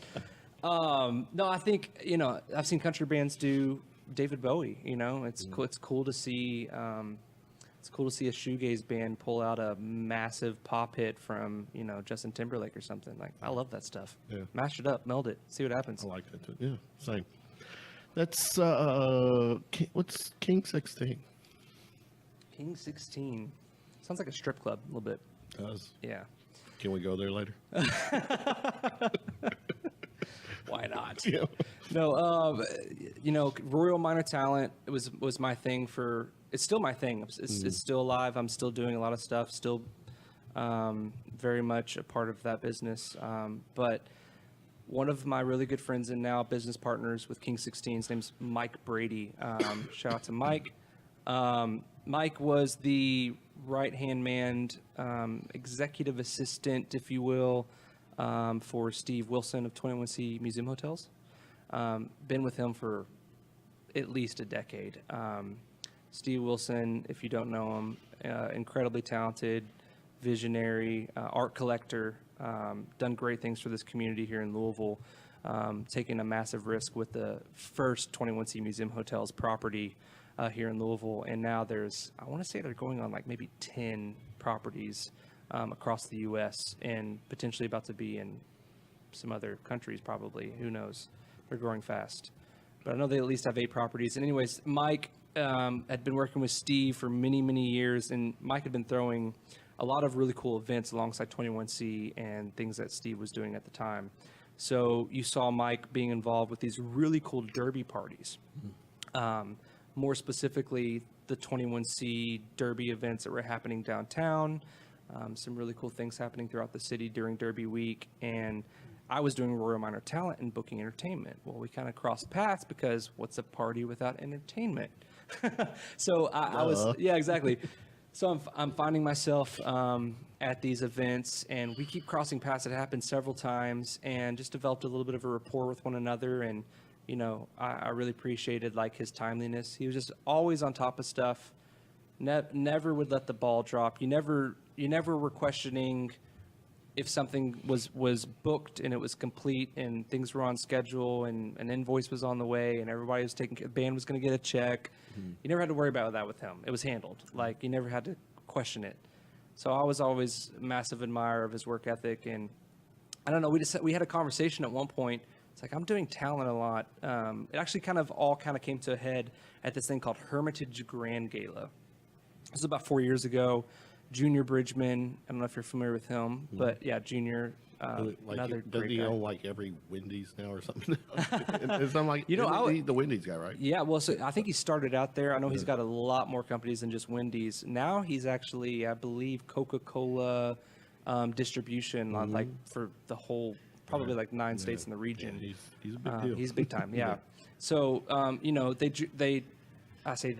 Junior and Steve partnered up for a charity event, as well as Laura Lee Brown, who is an owner with Brown Foreman, who obviously owns Woodford and Old Forester and a lot of great bourbon brands. It's Louisville for all of our listeners out there. We like our bourbon. Anyway, so they partnered together for a charity event, and big event. Like, Kevin, you would not believe the people that were at this thing. I was in charge of back of house, and we had, sorry, moving my microphone. We had Chris Rock, we had Martin Lawrence, we had Neo, John Calipari was there, we had Darius Rucker who performed that night. I mean, this place was just lit. We were out in the middle of a horse farm out in Goshen, Kentucky. That's about, for those that are not geographically inclined in our area, that's about 40 minutes east of Louisville, heading outside of town towards Cincinnati. And massive, just imagine like a circus tent that could hold 4 Olympic-sized swimming pools that was converted into a beautiful party that Steve Wilson and Junior had kind of set up. And so it was a dinner and it was this event, and pretty much I was in charge of back of house, so I was responsible for making sure Chris Rock, Martin Lawrence, Neo, all these guys arrived. They got checked into their green rooms. They had everything that they needed, escorting them to the stage, making sure we were on schedule, food, catering, that kind of thing. But then Mike's in front of house. He's handling all of the logistics for celebrities arriving, and tables are in place. Step and repeat media is where they need to be. Floral's got all their stuff on the tables. I mean, it's a very high-end party, but a lot of money, you know, being raised for amazing charity. So we crossed paths there, and it was kind of, it seemed very natural. I'm like, I've been in this world for a while on the entertainment side. You've been doing events. Should we just put this together and like start a company that kind of can specialize in the two? And so that's where King 16 came from. How long has that been in play? Not long. We're like 2 years old, 2.5 years old, something like that. Yeah. Gotcha. Yeah. King 16, the name is obviously for our city's namesake, King Louis XVI. So There you go. pretty straightforward. The industry leader in event planning and brand partnerships, bringing like-minded brands and partners to build truly unique activations and experiences. Sounds very flashy, huh? Does. I'm impressed. It is not as dramatic and flashy as you would think when you're actually doing it. What are you not doing that you want or plan on doing in the near future? You know, that's a really good question, Kevin. Really great question. I'm trying to, be engaging. I want to ask good questions. Hey, that's a great question. You know, I don't know. There's every time I feel like I know exactly what I want to do, it leans, you know, like I think it kind of pulls into another direction. I mean, I get excited about a lot of things. I get really excited about music. I love movies. I love food. Big foodie. Love to cook. We're a great food town. I know, right? You know what's funny? So we just got back from LA. We did this Ray-Ban activation, sunglass company. Obviously, you know Ray-Bans, but we were out in LA. We did these Ray-Ban things with King 16. I think I was around when I wore one of the first ones. Like the aviators. If you have like real, authentic aviators. I don't know if I still. No, I don't have them anymore. But Oh my gosh, that's amazing. Those are like classic. Yeah. It's like Top Gun aviators, right? Yeah. Oh yeah. Classic. I don't have any of those, but I need some. Yeah. But we got back from LA and we actually went to this. You're familiar with the Michelin Guide with food? We were like, we can't afford to go a 3-star. I mean, we're not rolling that kind of money, but let's check out one of these 1-star Michelin places because they're apparently still. It's really hard to give just one of those stars. Mm-hmm. And I'm kind of one of those guys, like, I don't think any guide or Yelp review or Google rating determines like your intrinsic value. But when it comes to food, I'm totally willing to go to a 1-star Michelin just to see what it's like. It'd be my first one. So we went to this place called Al's Place. It's in San Francisco. And I was real skeptical because we have great food here. I mean, we have really, really good. Some people don't believe me. Some people, have you had this experience? Do you go out of state and you tell them you're from Louisville, Kentucky, and they're like, "Oh, what's going on there?" Yeah. Like, what's the interaction like? Yeah. Most of the time. Yeah, I mean, it's first of all, you mentioned if you say Louisville, it's one thing. Then you add Kentucky to it. They think we're a bunch of backwards. Yeah. It's like. No, like I'm wearing shoes. Come on, man. I mean, Louisville's pretty hip. It's very hip. Yeah. So. Oh my, yeah. This city will be unrecognizable in 5 years, I'm sure. But it's a super hip city, and we've got great food. We've got a great. Everything here is so awesome. It's like the best of everything that you're looking for. You're going to be able to find it. I mean, I'm sure we're missing out on death metal polka, silent. Could you imagine really if we were doing a podcast right now and we were like in the middle of one of the Dakotas? What would we be talking about? Oh, I can only imagine. The other Dakota. The other Dakotas. I wish we were in North. We're in South. Have you been to North? Yeah. No, I have no idea what that conversation would look like. But Louisville's a super hip town, great food, and we went to Al's Place, man, and I can't speak more highly of that chef and what we had that 1-star place. 1-star. And you were just. I'm gonna tell you the thing that blew my mind. Okay, and I'm not even like. I love Southern cooking and down home stuff. I'm sure everybody that's not from Kentucky thinks that's all we eat is just like fried chicken and burgers and whatnot, but we don't. Fried bologna sandwiches. Those are delicious, actually. Yeah, actually No, it was a brined fry with pickle juice. They put French fries in pickle juice for 5 days, okay, and then they twice fry them in peanut oil, okay. And then it's like this sweet. Who thinks of this? Who thinks of this stuff? It was the coolest thing I've ever put in my mouth. I swear, it was so good. And I'm like, that I'm gonna have to try because I'm not a big pickle guy. But go ahead. There's something about the saltiness and the acid that is delicious. And I'm not gonna go full food geek on you because I will. But it was amazing. We had this this soup that was like pieces of charred salmon or something with little dollops of cilantro puree. I don't even know what was in it. And they came over this black kettle of just butter broth and poured it over the top with lemon juice and all that stuff. And I'm just I just can't explain how good it was. But anyways, orgasmic good. Yeah, it was fantastic. It was very, very, very good. But that being said, that was probably one of the best meals I've had in 2018. But man, if people haven't been to Louisville yet for food, we've got so many great places. So much. Do you have a favorite restaurant in the city? I don't. That's just it. Don't? I try to. You got to have a go-to though. You've got to have a couple go-tos. One of my last ones, I've got Berenice was there, and Yep, Berenice is good. Yeah. I do not really. Have you been to Ostra yet? No, I've heard. And so it's on the list. Well, I can't talk too much about them because the connection, but my business partner King 16 is a co-owner with Ostra. Okay. So the chef is actually Adam Burris from Hammerheads, and you know Hammerheads, right? Yeah. Hammerhead's probably one of our most classic gastro pubs in the city. Yeah. For anybody that has not heard of this place or been, imagine just walking down a really normal pedestrian residential area with nothing else around, and then seeing a massive hammerhead shark taxidermy thing strapped to the front of a residential building. Right. And you walk underneath of it, and it's this glorious burgers, wings, fries with truffle and herbs on. Yeah, it's incredible. But he also is a executive chef with Game, which is that really cool burger place over here in town that does all those like kind of crazy kangaroo burgers and bison burgers and wild boar. Right. Also has Migo, which is the taco place over here in Douglas Loop, and now started Ostra, and they're all about kind of sustainable foods. So sounds like it could be interesting and strange, but he is just, the food over there is so interesting and so cool. I mean, nothing will like blow your mind like, oh, that sounds super weird. You know, the weirdest thing they have on the menu is a cricket brownie. It's made with cricket flour.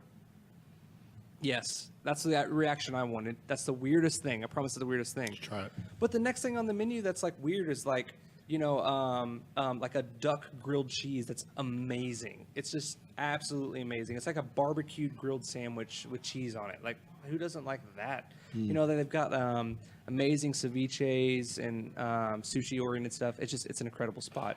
But Ostra, anybody listening, check it out. I promise you it's really cool. Very cool. Yeah. All right, man. KT, we're wrapping this up. I do a quick little quirky, what I call round of shots, just quick Q&A. I love it. First up, first concert you attended? Garth Brooks. With or without your Mouseketeer ears? Without the Mouseketeer ears, but definitely with a Takamine strapped to his back as he ziplined into the stage. Fireballs went off when he landed. What celebrity would you like most to be stuck in an elevator with? Man, that's a good one. Don Henley. Really? Yeah. I've asked these questions. That's the first time Henley's come up, but he's really, isn't he really big into?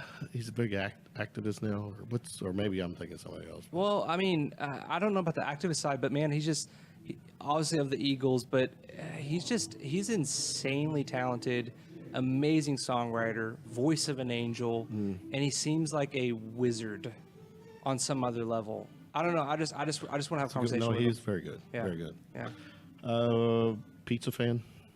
Absolutely. Who's not a pizza fan? Yeah, Trust me, you can't trust those people. Yeah, you can't. Get them out of your life. Just eliminate them. What's the perfect pizza topping for you? Is this local or is this like national? No, if you're going to build a pizza, your perfect pizza. My perfect pizza. What do you want on it? Gosh, I'm about to be judged so hard right now by everybody. Probably. I'm not going to say like ham and pineapple because I'm going to get chastised or something.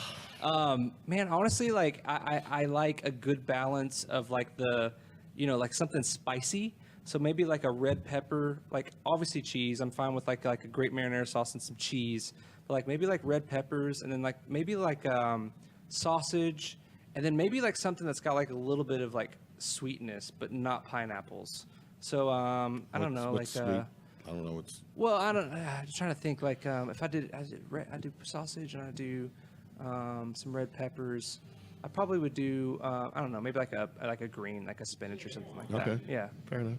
I got to get my greens, right? So you might as well put on the pizza. Might as well. Scars? Get any scars? Yes, I do. This one right here. What's the weirdest scar you have, and how did you get it? It's right here. I went straight forward, actually, strangely enough. And if you can see this little white dot on my hand. When I was, I don't know, maybe 10 years old, my parents decided to set up a TV outside because we were having like this big get together and she didn't want all the kids running in and out of the house. And I climbed up on this swing set. It's like one of those metal swing sets. Remember, they were all metal, slide, monkey bars, swings on the sides. And my parents had a hot tub at the time. And I went up and I think I put my hand in the hot tub and I really wanted to get in there, but it was kind of adult time. They were having, wine coolers and having a blast or whatever it was. Zimas? Yeah, exactly. There was Zimas, Seagrams, strawberry kiwis, whatever was going on. They're so out of control. But, I couldn't get in the hot tub. They wouldn't let me, they shooed me off. Went to go plug in this TV where they put the electrical cord over the monkey bars and I went, and I froze. Just like instant electricity passing through my body. And I was just like, I remember like it's weird when you get electrocuted because your hands seize completely and you just start like resonating with this weird, hum and you just start getting super, super hot. Like I just remember being like, oh, this is how I die. And it was kind of nighttime. And so that's how you got the scar? So that's where all the electrical current was going into my body right here. And I was just locked onto these metal monkey bars. Who knows? Seconds, Felt like probably. forever, but I think it was probably maybe 30 seconds. But someone came by. 30 seconds. That's still a long time. I think they said that, like, I think the ambulance, there was an ambulance that came, because I was, like, pretty jarred after that, as you can imagine. And they said, like, yeah, like, a little bit longer, and there could have been, like, serious organ failure or some other things that gone would have wrong. been So barbecue. exactly. At 30 seconds, at the 30-second mark, the lights around the house started to dim. Yeah. What was the last picture you took with your phone? Oh, let's find out. be honest. Here we go. We're going straight for it. Yeah. It is. Okay, this is totally me. So again, that Ray-Ban activation I was telling you about, we were having to come up with some unique products for a giveaway, and so this was something that we'd sent over. Not super exciting, but That's all right. yeah, It's okay. that's all I can do. Pet peeves. Give me your worst one. Worst pet Wait, am I a victim of the pet peeve or just things that I dislike? you dislike. Yeah, I'm sure you probably. Do you rub people the wrong way?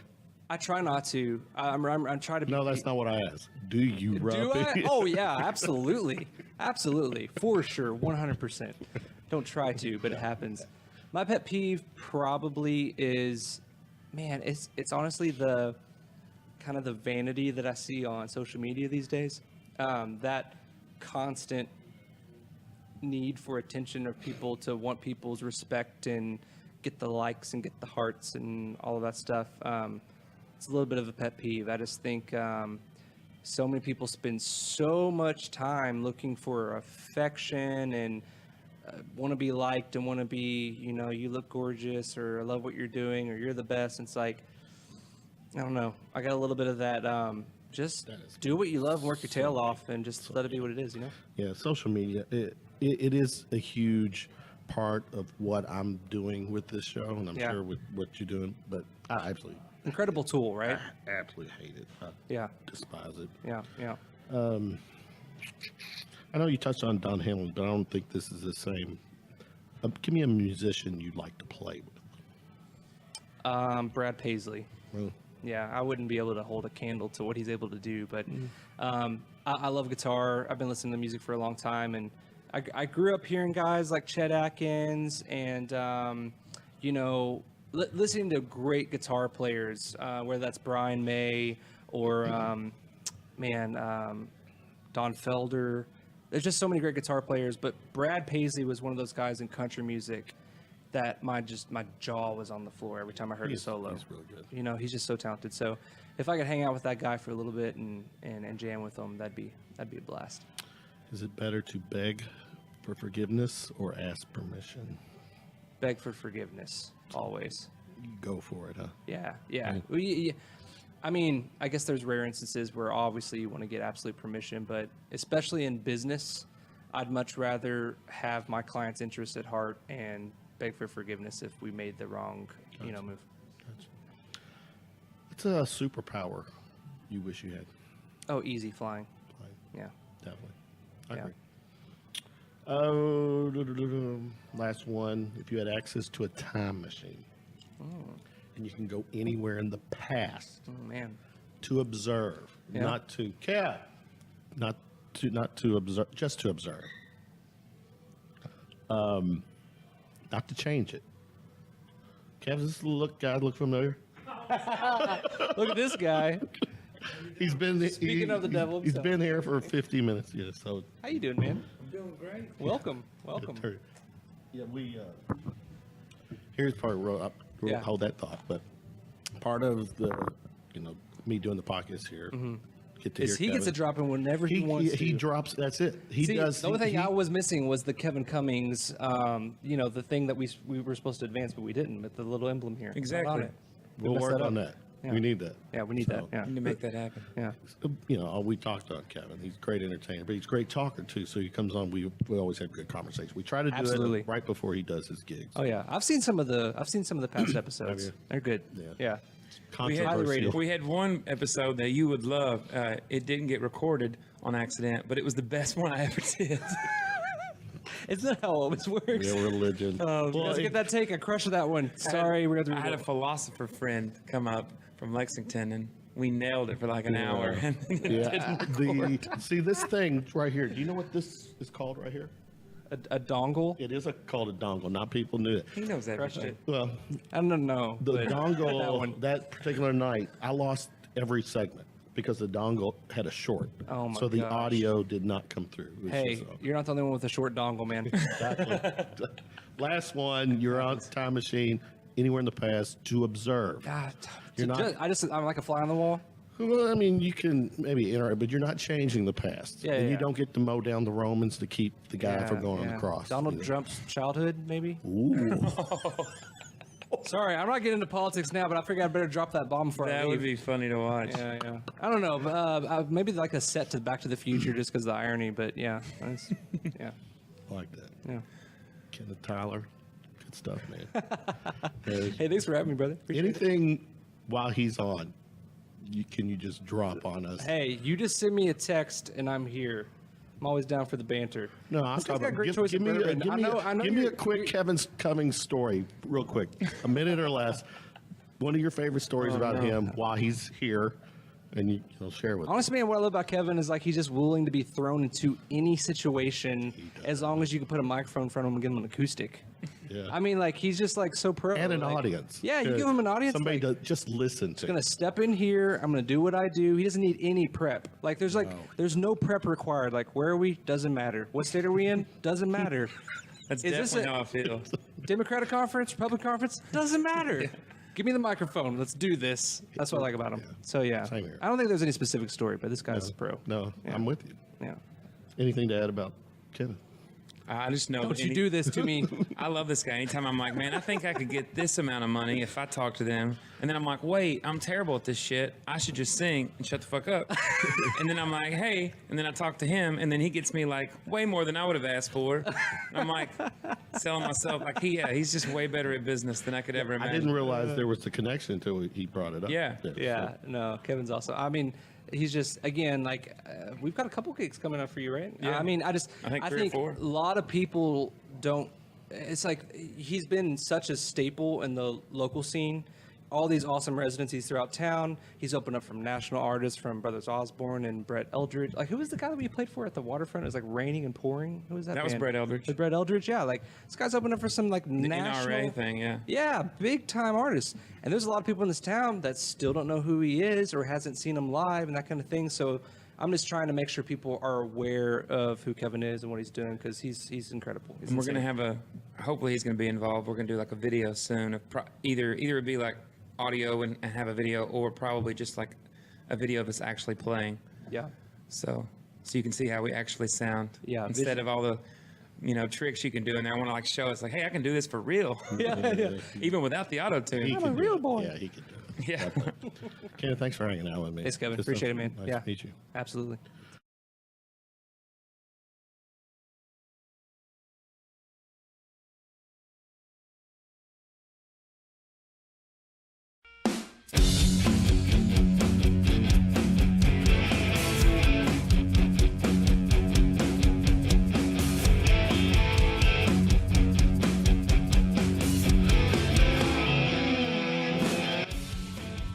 What's been new with you, man? Oh, nothing much. Had a great show. Been having a great series of shows. It's every on Monday Silver. night, right?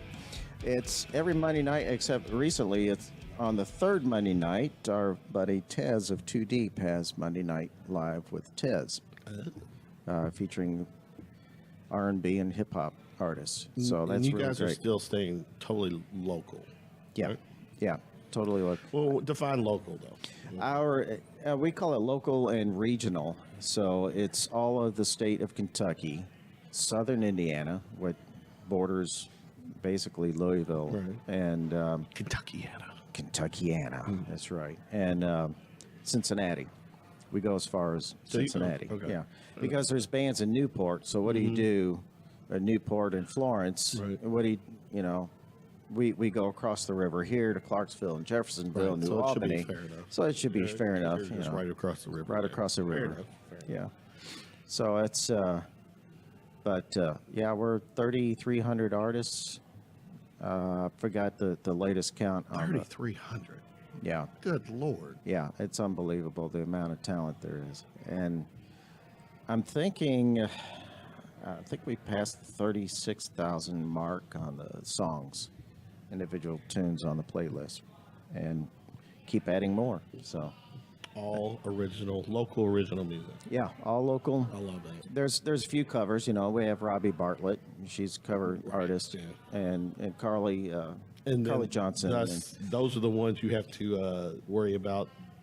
Yeah, the BMIs and the CSACs, and that's why we proudly say it, you know. And when we do like the annual Give Good for a Day that we had a few weeks back, and of course we were live all day, and we had live acts coming into the station, and that's one of the things that we pointed out. I mean, we have a lot of equipment. It's very sophisticated. We've got several in-studio cameras. We have several computers. We have professional soundboard, and so It's a nice setup you got yeah, there, really. thanks. And of course we have a new building. You know, beautiful new building that we Wait a all minute. fixed up. So The new building. So you're not in Crescent Hill? no, we're Oh, on did I- Melwood Avenue. Yeah. Did I not get that memo? No, you didn't get that memo. Yeah, we are I at need 6. to come and check you out then. Yeah, 1641 Melwood Avenue. It was double-barreled shotgun house, and it was a piece of shit when we moved in, and we turned it into something really, really nice.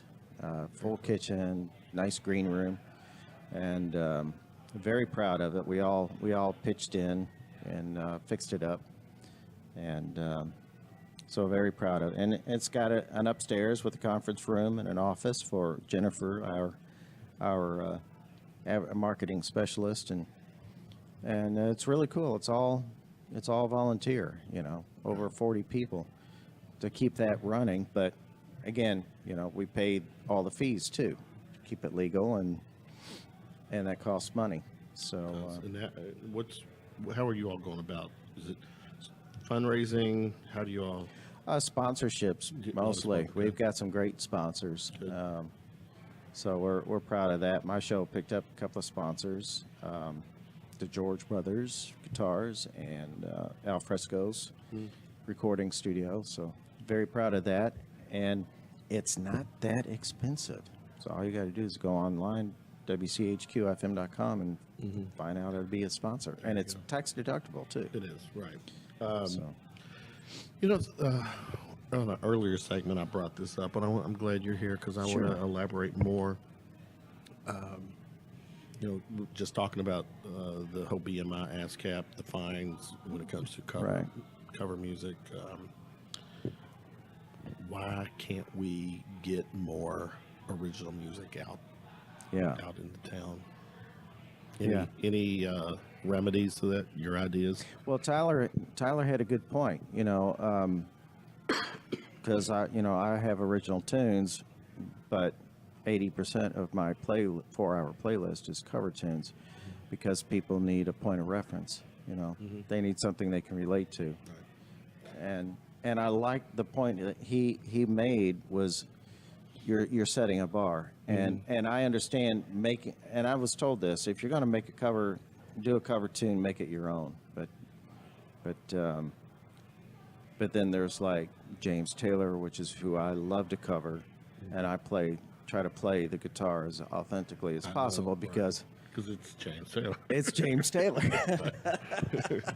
That's right. And my onstage joke is you don't learn his songs, you master them, because they're like classical pieces. I mean, you got bass line art, and melodies. it's close to perfection. Yeah. You can't. How do you deviate from? How do you deviate you from that? can't. Yeah. Really can't. My son and I were talking about that just a couple of nights ago, that his bass player Leland Sklar hated playing with him because James played all the bass lines.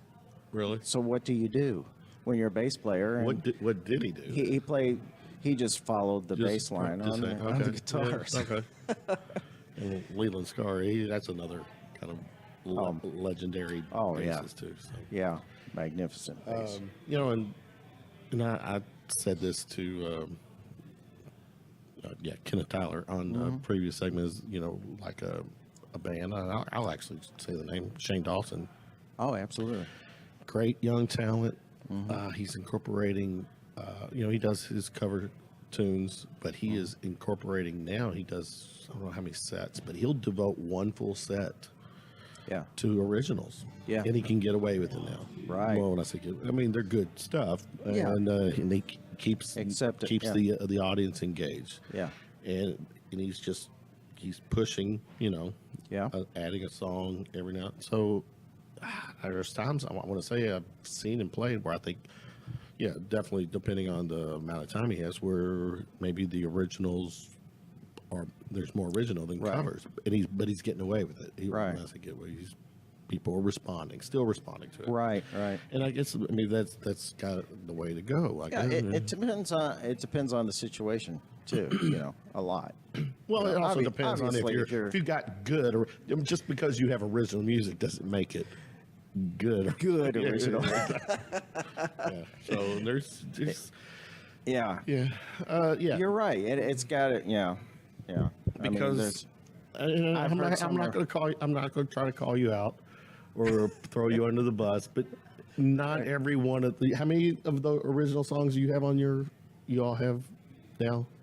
You said over 36,000. Yeah, it's 3,300 artists. Yeah. Yeah. So of those, give or take 36,000, it's probably safe to say that they're not all good. Not every one of Yeah, them. Right. Right. But I mean, in fairness, we have our only parameters is it's got to sound good on the radio. I mean, we've upped our bar because we've had so many good submissions coming in that were professionally done. That do you actually turn music away? yeah, Do you? yeah. Every song, Gary Sampson, he's the one who uploads them onto the database, and he listens to every single song. Does he? So you're talking He's making 10. the call. We He's got making one the guy call. right now making the call. But it's got to be radio friendly, Right. and it's got to be well produced to There's quality on to sound good on the radio. Yeah, I mean, we have our own compressor, we have our own compressor and everything to make it sound good going out over the airways and streaming. But at the same time, it's if it's a poor performance or if it's a poor song, we're not going to accept it because there are quality standards. Well, you let gotta me follow. let me backtrack. Of those Right. 36,000, they met a criteria. They met a criteria. Yeah. Exactly. So, okay. Yeah, fair and we actually our live DJs when they say if you're a local artist and you'd like to hear your music played, go to the website WCHQFM.com and hit the music submission, and we will listen to it. What's the And- basic turnaround time of it? About 2 weeks. Okay, that's not Yeah, bad. it's not bad. No, that's actually really good. And we always say, if someone to drop off a CD, that's fine, but it may be 3-4 weeks because we have to rip You still have to go through that. Yeah, I process gotta rip just it up that you- on the database. You're not, We have to you're not going to put it encode on everything. a Yeah. right. CD player. But on a website MP3 file, you Right. put your name of the song, you put your name on there, you put the genre, then a lot of Gary's work is done because it's gotta go into this. How folder. much music are you all getting a week or a month? I mean, is it? We're getting- Because I'm thinking for one person to do it, is that?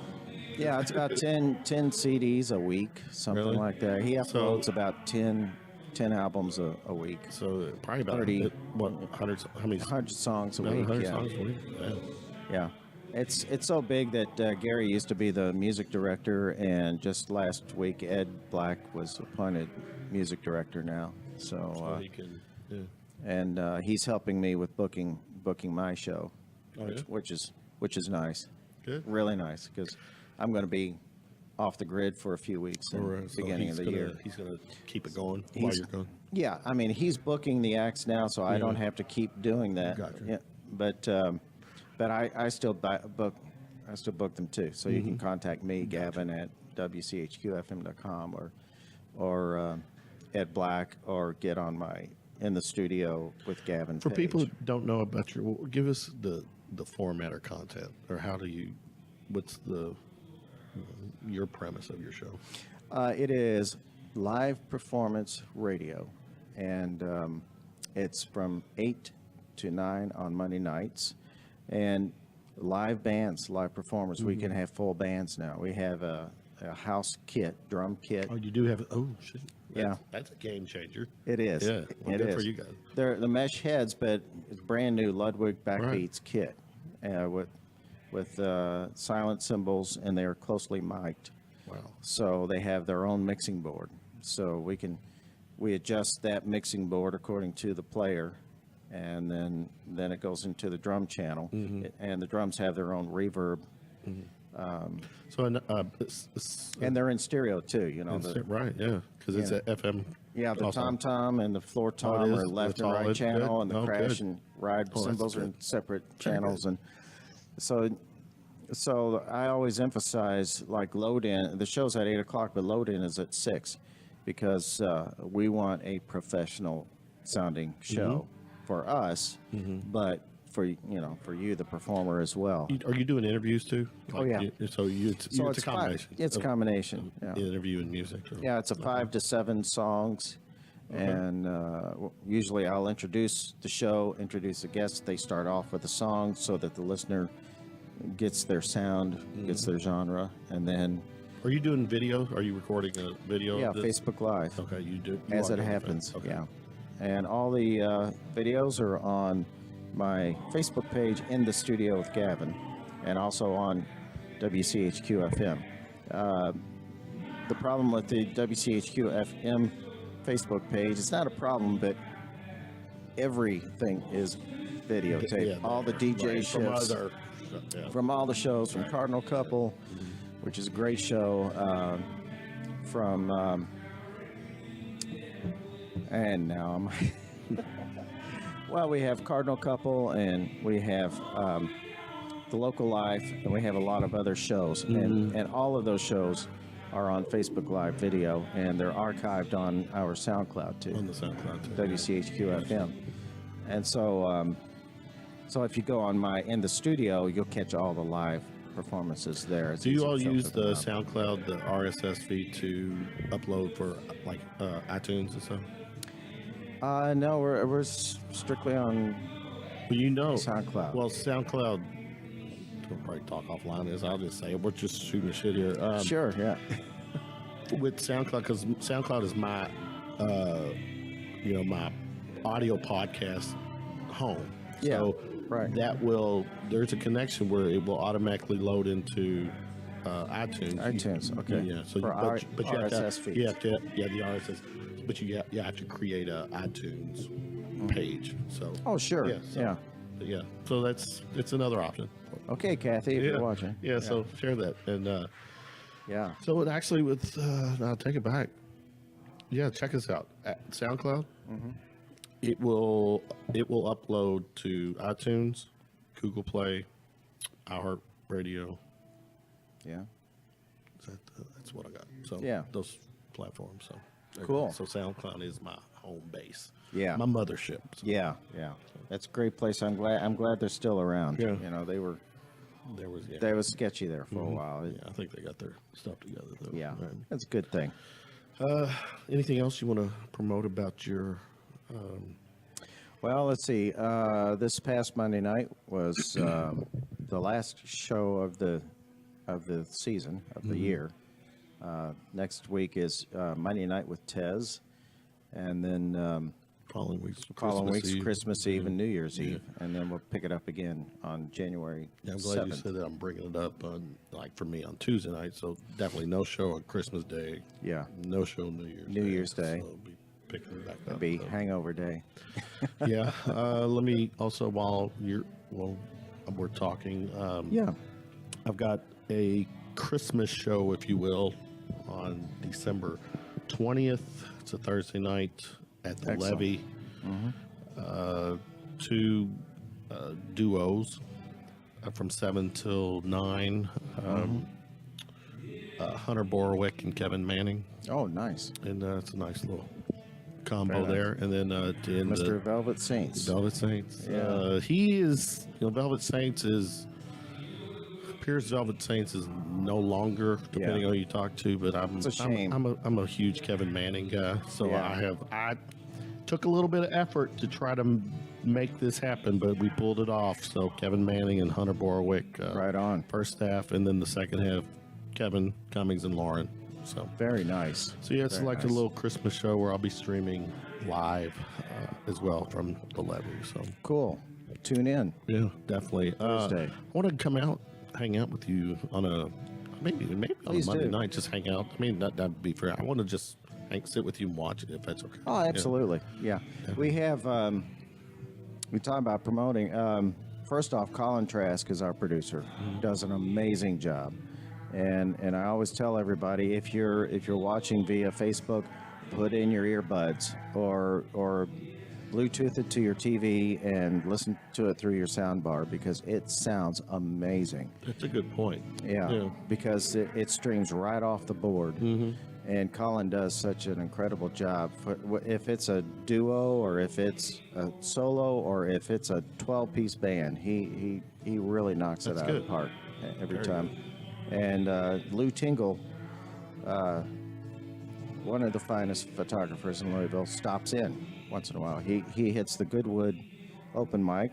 Alana Fugate puts on from 6 to 9. So he'll hang out there from 6 to about 7:30, quarter to 8, and then he'll come on over to the studio and hit some pictures. So he's got me some nice shots at like me that. at the microphone. Absolutely. Talk a little bit about your music. My music, still composing. I'm recording now. Because of health reasons, I'm not gigging. I won't be gigging till March.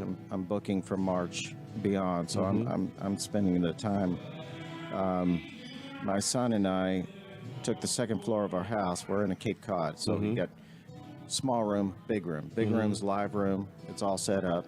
Got full back line, full set of drums. Oh wow. Past 3 nights, we've been experimenting with mic placements for the drums, and we got a kick-ass arrangement now. Very good. Yeah, we got the snake that runs from the live room across the attic and into the small room, which is the control room.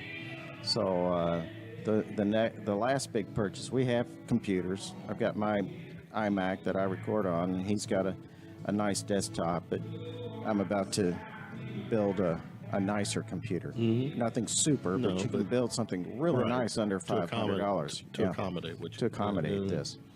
So I'm really stoked about that. Good.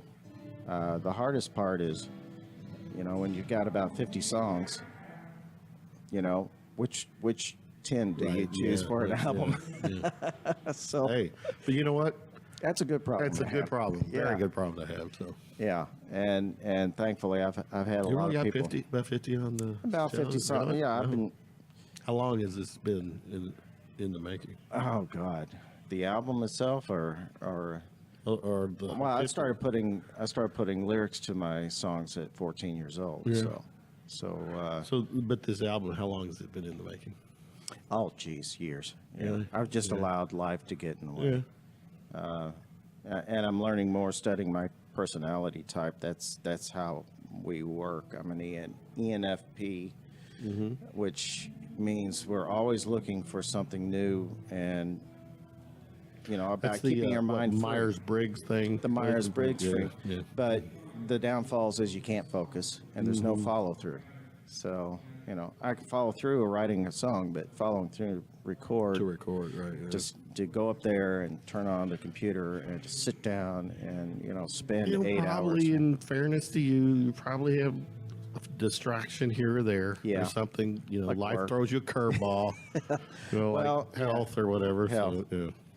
Well, yeah, and that's what happened this year. I was actually on a roll. I had 2 songs in the can in February, and then an auto accident happened in February, and then May 30th got the diagnosis. So that's all. That was kind of that kind of change, side derailed me for a while. But anyway, in case you're wondering, prostate cancer.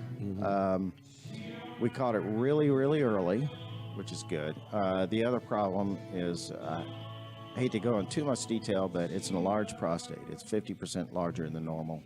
So there's issues with that. And it began, You dealing with any pain right now? very little pain, is soreness, but difficulty urinating. But the main problem is, as I noticed it last year, see, I have my day job from 6 to 2:30, and then I do trim carpentry work after that.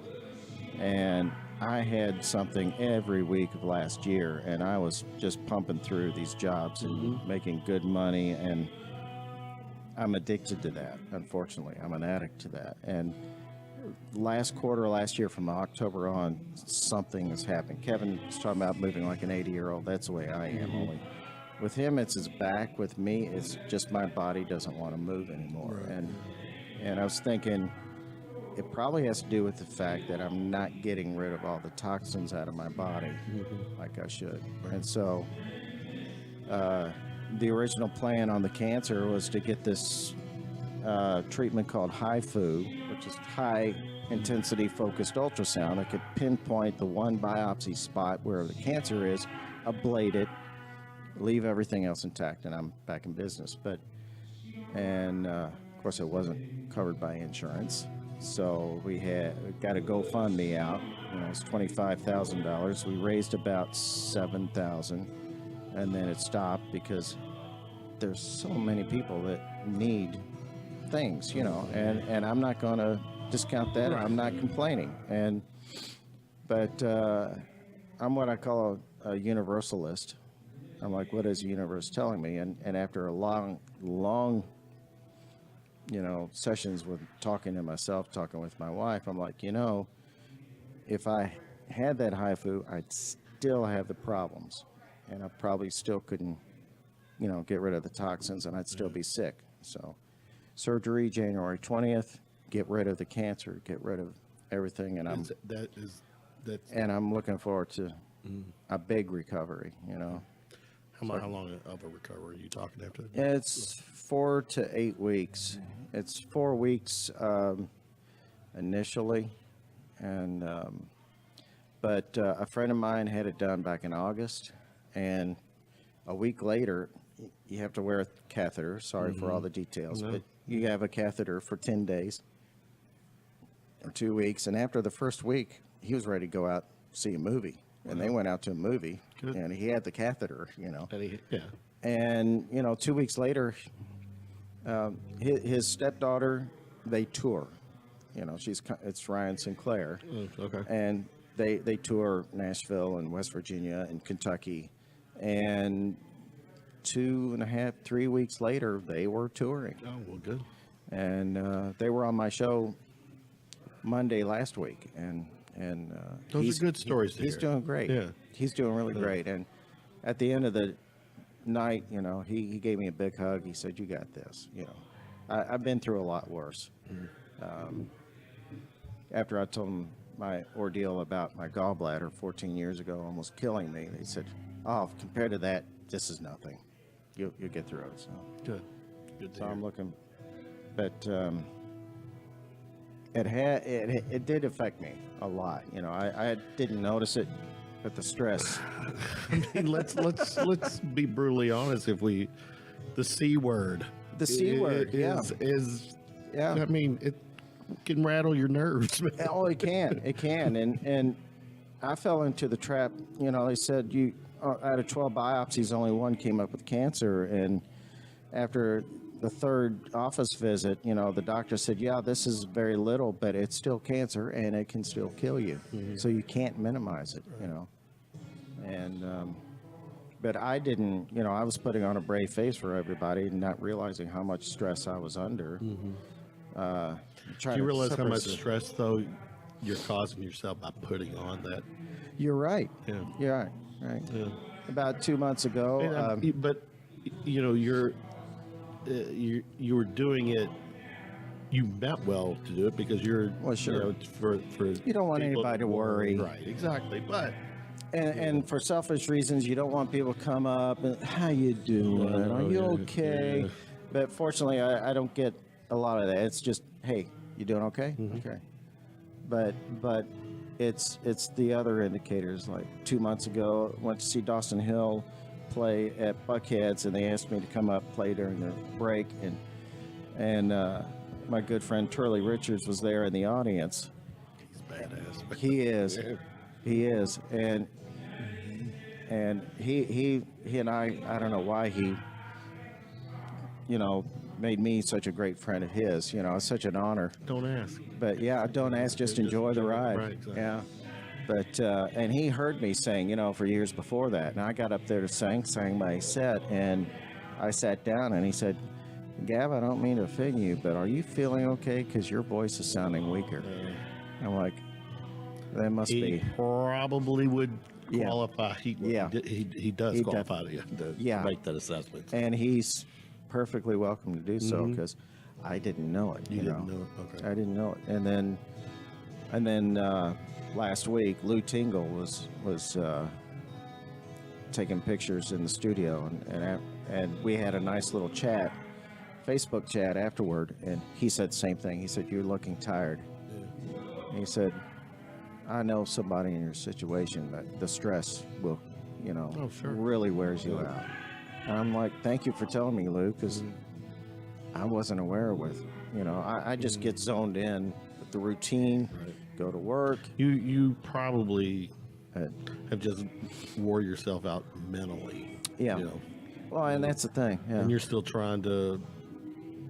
On just everyday people, you go to work, and in the background, you worry about little things. But when you got cancer and you're consciously feeling it, does something feel different down there? Is it growing? That's kind of big. And that's something, despite trying to keep busy and stuff, it doesn't go away. And but January 17, that's what we're all called. January 17. And so I'm curious, between now and the 17th, what kind of, what do you have to do to leading up to that? You have to kind the week before, or I'm going to go 2 weeks before, any over-the-counter, any supplements, because I was taking a lot of supplements like turmeric, which is an anti-inflammatory, stuff like that you can't take. They hand you a list of about 400 different things that you cannot take. and you're not exaggerating either, Yeah. from what I've heard. Yeah, it's like 3 columns. Exactly. Because, there's aspirin, and then there's derivatives of aspirin, and there's acetaminophen, and then there's combinations Right, of yeah. acetaminophen. Excedrin, you can take acetaminophen. You take Tylenol, Right. but you can't take Excedrin, which has Tylenol, Right. because it has aspirin. So basically quit everything, but I've got one medication I have to take every day, which is okay to take. And they said you can take Tylenol.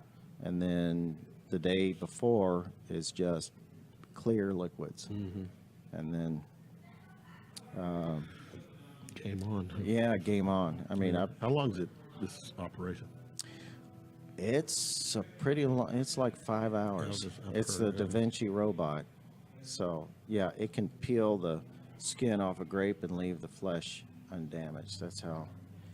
And that's why this surgery has not been around No, this very is long. kind of- It's really kind of new, yeah. because there are so many nerves down there. You got your bladder and your rectum and all those sensitive areas, and it's very easy for something to go wrong. But If we had more alcohol, I'd make him give it the display on what we're, him, and I'd have a pointer. And I'd yeah, I say, have a pointer. little laser. Really, it's been an education, I tell you. I'm sure. On many times, in many ways. I started when I first got it. It was like my personal campaign, because for me, the most important thing of this whole thing is I went for 9 years without seeing a doctor, without seeing a primary care physician. But was that because you didn't feel the need? Did not feel the need. For a while, 9 years ago was the recession, Well, 2009. yeah, So, right, so a lot of us lost health insurance, lost. You didn't have Everything. that extra income to Yeah. compensate, because Right. it's not cheap. Yeah, exactly. And $80 copays, who can afford that? Right. And I haven't been sick. I'd miss 2 days a year, due But- to illness. as they say, once you get to a certain age, you still got You to. still got to do it, yeah. And so this year, the traffic accident was in February was the trigger, and my wife said we need to find ourselves a primary care, and I got lucky, you know. And it sounds crazy to say cancer and lucky in the same sentence, but I got lucky because we caught it in time. And my question is, how many other men are out there who haven't checked? Because what really Public service announcement, guys. get yourself checked. I started to use that hashtag, but it's for STDs. So I was like, okay, well, I can't use that. So I just do the prostate cancer awareness and so forth. But, you know, there were 8 of my friends, you know, asked me all these questions. What were the symptoms? What were, you know, and difficulty urinating, you know, that's one of them. If you have to get up during the night to urinate, those are symptoms to look for. But three out of 8 of my friends were diagnosed Really? in that time period. Oh, wow.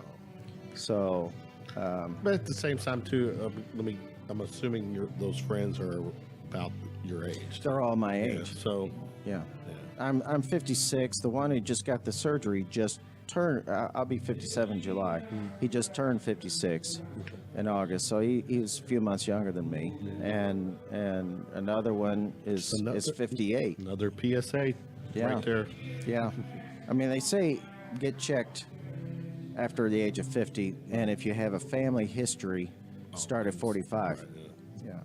And you know, I was really pushing that high foo on everybody, but this one that got the surgery, his dad has it, his brother, 2 of his brothers has it, and so he decided to have the surgery, and best thing he ever did, he's right back in business 2 weeks later. So Not to That's huge. downplay it. Sure. There is your situation. Yeah. It could be worse. Definitely could be Absolutely. worse. But Absolutely. it is cancer. So It is cancer. Yeah.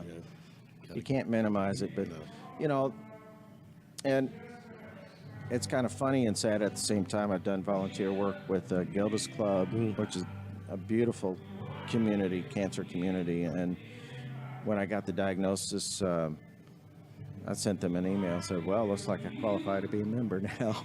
They're like, oh God, no. But You're you know, on the mailing list. You're now. on the mailing list. That's right. Email distribution. We just had.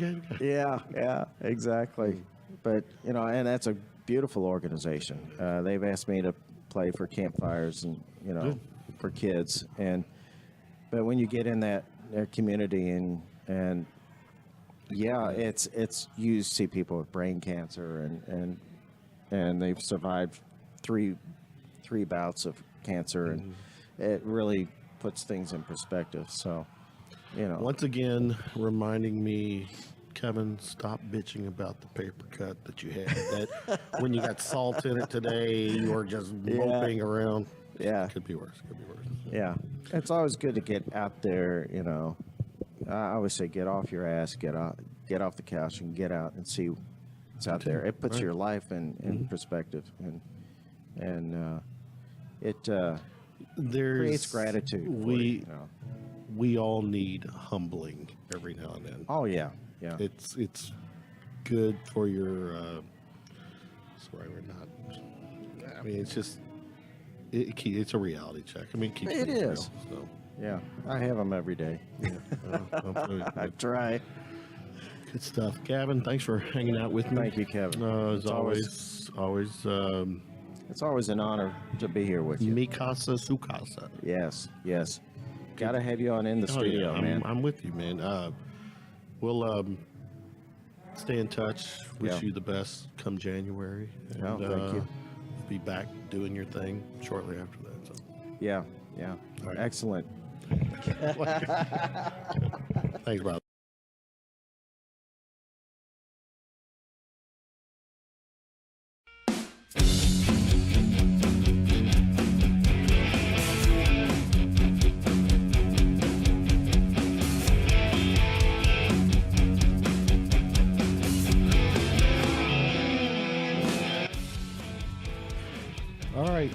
Last segment of the night, Mr. Kevin Cummings joining us prior to his gig. Kevin, first of all, how you feeling, bro?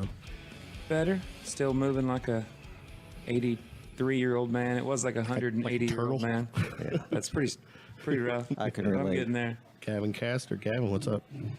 Doing okay. How you doing, Kev? Good, good. It's good seeing you, man. This is the Thanks one so time much. I wouldn't challenge either one of you to a foot race. I don't know. You probably beat me, though.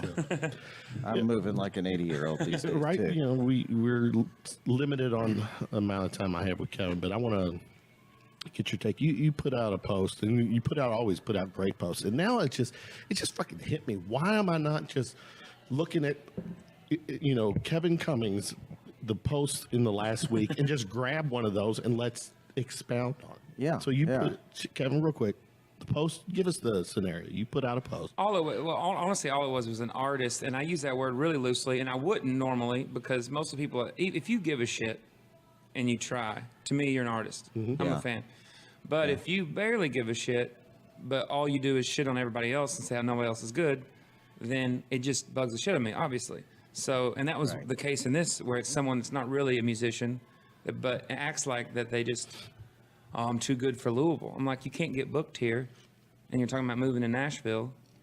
I'm like, that's ridiculous. Like, you're just Right. shitting on this town because, I mean, it's like the equivalent of saying, you know, I got a really hot girlfriend, but she goes to a different school. And it's like, we don't believe you. I don't know why any of it was perceived negative. I was literally just like defending Louisville musicians because to me, I hate that whole like people, you know, people from LA that move here, they're like, oh, it's better in LA. I'm like, well, go there then. Like, I like it here. Don't, if you want to live here, don't shit on it. It's a great place. And just because you don't go to the right bars or hear the right music doesn't mean it's not there. Elaborate. What was some of the misunderstanding from the people? Honestly, it was just shit I was hearing from. It wasn't even on Facebook. Okay, good. So it's like, and I mean, it's not. It's like gossipy shit. And honestly, it probably was just people that didn't like me anyway, and just decided. But it was just odd to me because I was like, I'm trying to take your back, like all you guys. I'm trying to say that the music up here is awesome. It's Yeah. worth listening to. You know. So maybe Yes. was it your feedback? Was it people outside of the city, or I don't know. Who cares? Who cares? It doesn't- But I mean, I thought the point was, and to me the whole reason I thought of it is because it's funny because I was saying like if you find two musicians and one's terrible and one's awesome, if you ask the guy that's terrible, like who's good around here, he's like, nah, nobody's good around here.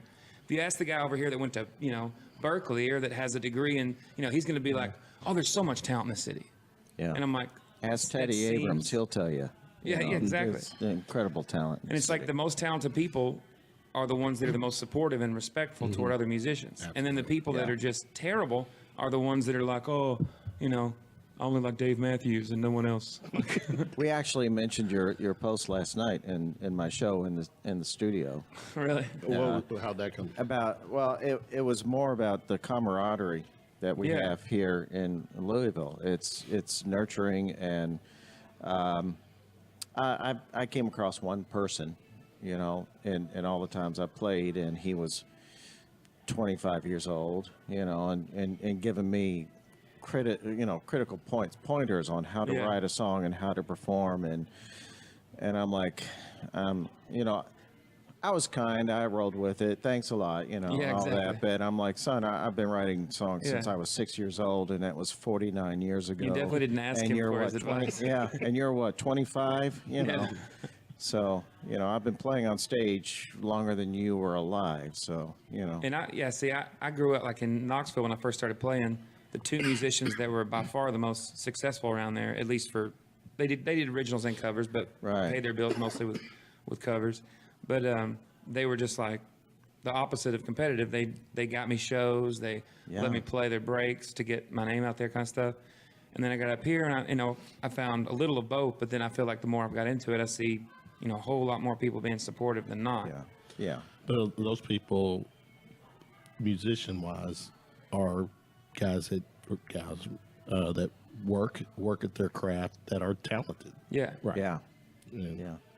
I mean, like people try to separate, like me and John, for instance, because we were in Wildwood. Now he's in Revival, and I have my own thing going. And but it's like we talked today. We're like, when can we find a time to play together? So we're gonna, we've already played a couple times together in the last month. It's like it's definitely not a competition. It's like we're both It's not a zero It's sum not like game, you got know? divorced or anything either. Yeah. Right. And it's It's a project you can always get back together. Yeah. exactly. Yeah. No, I like that. But yeah, I think to your point too, what I gathered from the post is that, you know, a lot of people who are cynics or critics or speak, you know, ill will are people, especially from a musician standpoint, are new to the game, or they're not having any success at it.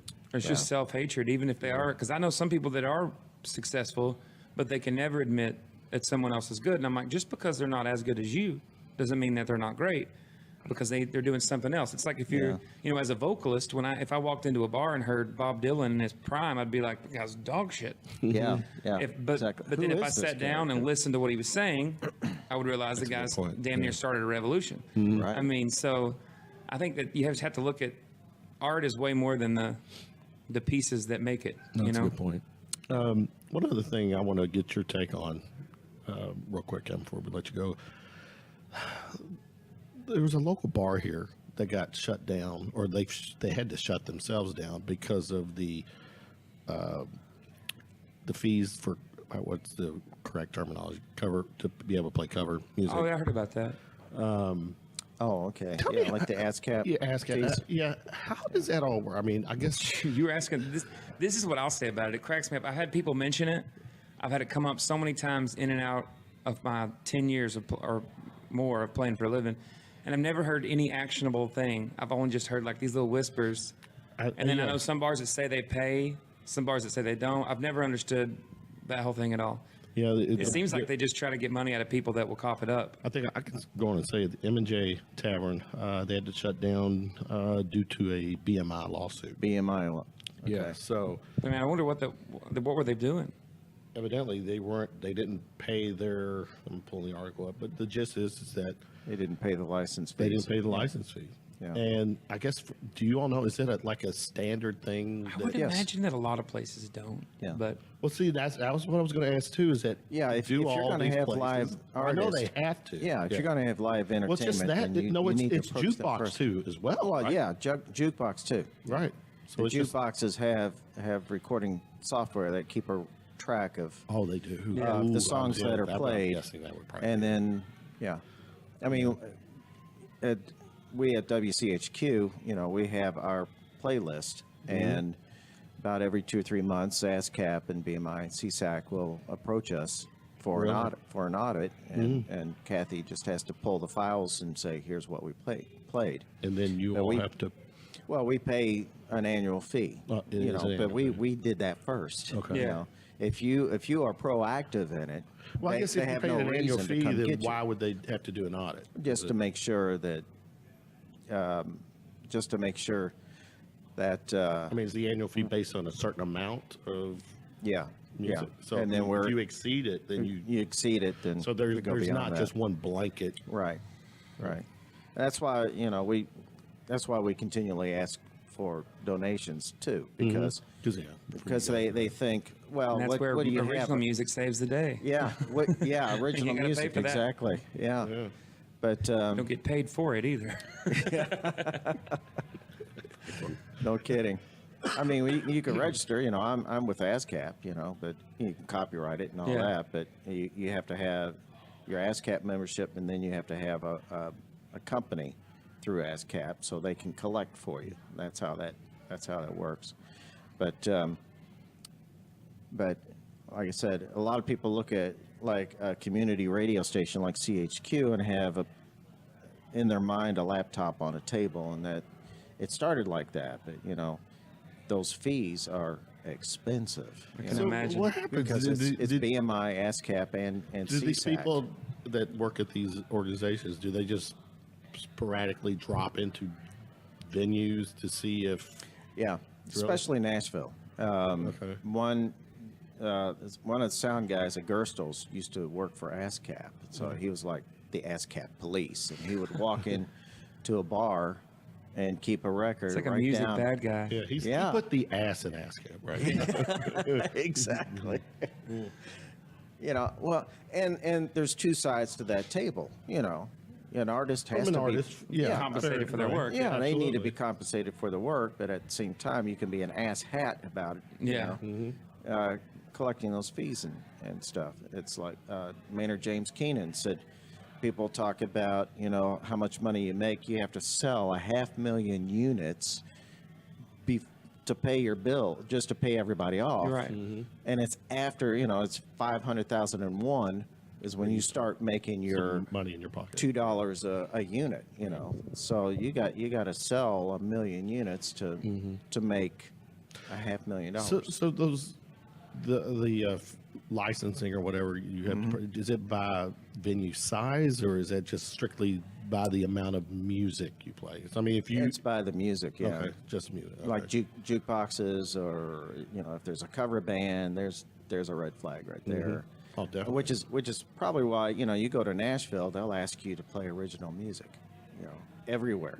Let's hear your songs. We want to hear Not your on songs. Broadway. Yeah, not on Broadway. Yeah, but and it's a two-way street. It's like we want,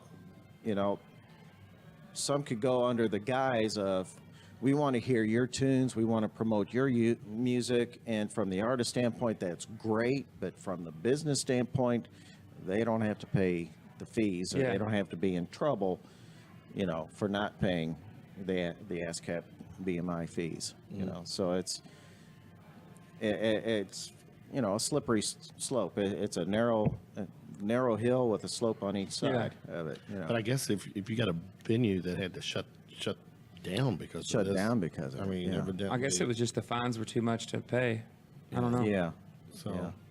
Some of them would elect to, I heard of one story a couple of years back that, ASCAP came in and asked for their $1,500 fee, and the bar just shut down, just to avoid the fee. And I'm like, really? Why would you do that? Permanently shut down? Yeah. Really? Yeah. Wow. I guess It's did, like, did unplug they the not know the jukebox. Yeah. rules Yeah. before the? I guess I'm blown away for that, Yeah. especially when you're. I don't know. Yeah. What's been going on else? Anything topic-wise you want to throw out, Kevin, before you start singing? Singing and Not that comes Nothing. to mind. Nothing that Trump's done the last week or so that you want to bring up because there is. other than the smoking guns. Smocking. Did you see that? He said it twice. Twice. Typed it twice. Smocking. Smocking. That is, he does that shit to himself. Yeah. I love it. I actually love it. Comedians have to love it. Well, it's too. like, Yeah, it was, yeah. Late night, all this stuff. it was like Bill Maher. I heard him talking about it. He was talking about how it's like, you'd obviously want a good president. At the same time, he's like, as a comedian, you kind of want everything to just go off the rails because Yeah. it's like every night you have more material. Yeah. Yeah, I mean, it writes. It's not that funny when the country's going great. It's I like, what's know. the joke there? I mean, what was what when- would have been the jokes for Obama? Yeah. Not to try to, but he does it. And they did, SNL did some skits with him, but it was just kind of laid on the ground. It didn't go anywhere. But at the same time, how do you mock somebody who's already a walking satire? You Yeah, know? really. How do you make fun of that? I like what George Carlin said. The formula for comedy is you take something on a flat plane and flip it on a 45-degree angle, or you take something on a 45-degree angle and flatten it out. And I would love for one skit would probably be funny is have a sensible Trump. Yeah. And Just making good decisions. Making good decisions, and his staffers suggesting the things that he's actually doing and going, that's crazy. That's crazy. Why would I want to do that? That's a great, I like Yeah. that. You take that 45 I would watch degree your angle sketch and play show. it. Yeah. Yeah. So Lauren Michaels, if you're listening, He definitely that's is. Yeah. Well, I'm going to go I play. listen I to love that. you all. See you. Thanks. We'll Thanks, be out Kevin. over there It's great seeing you, man.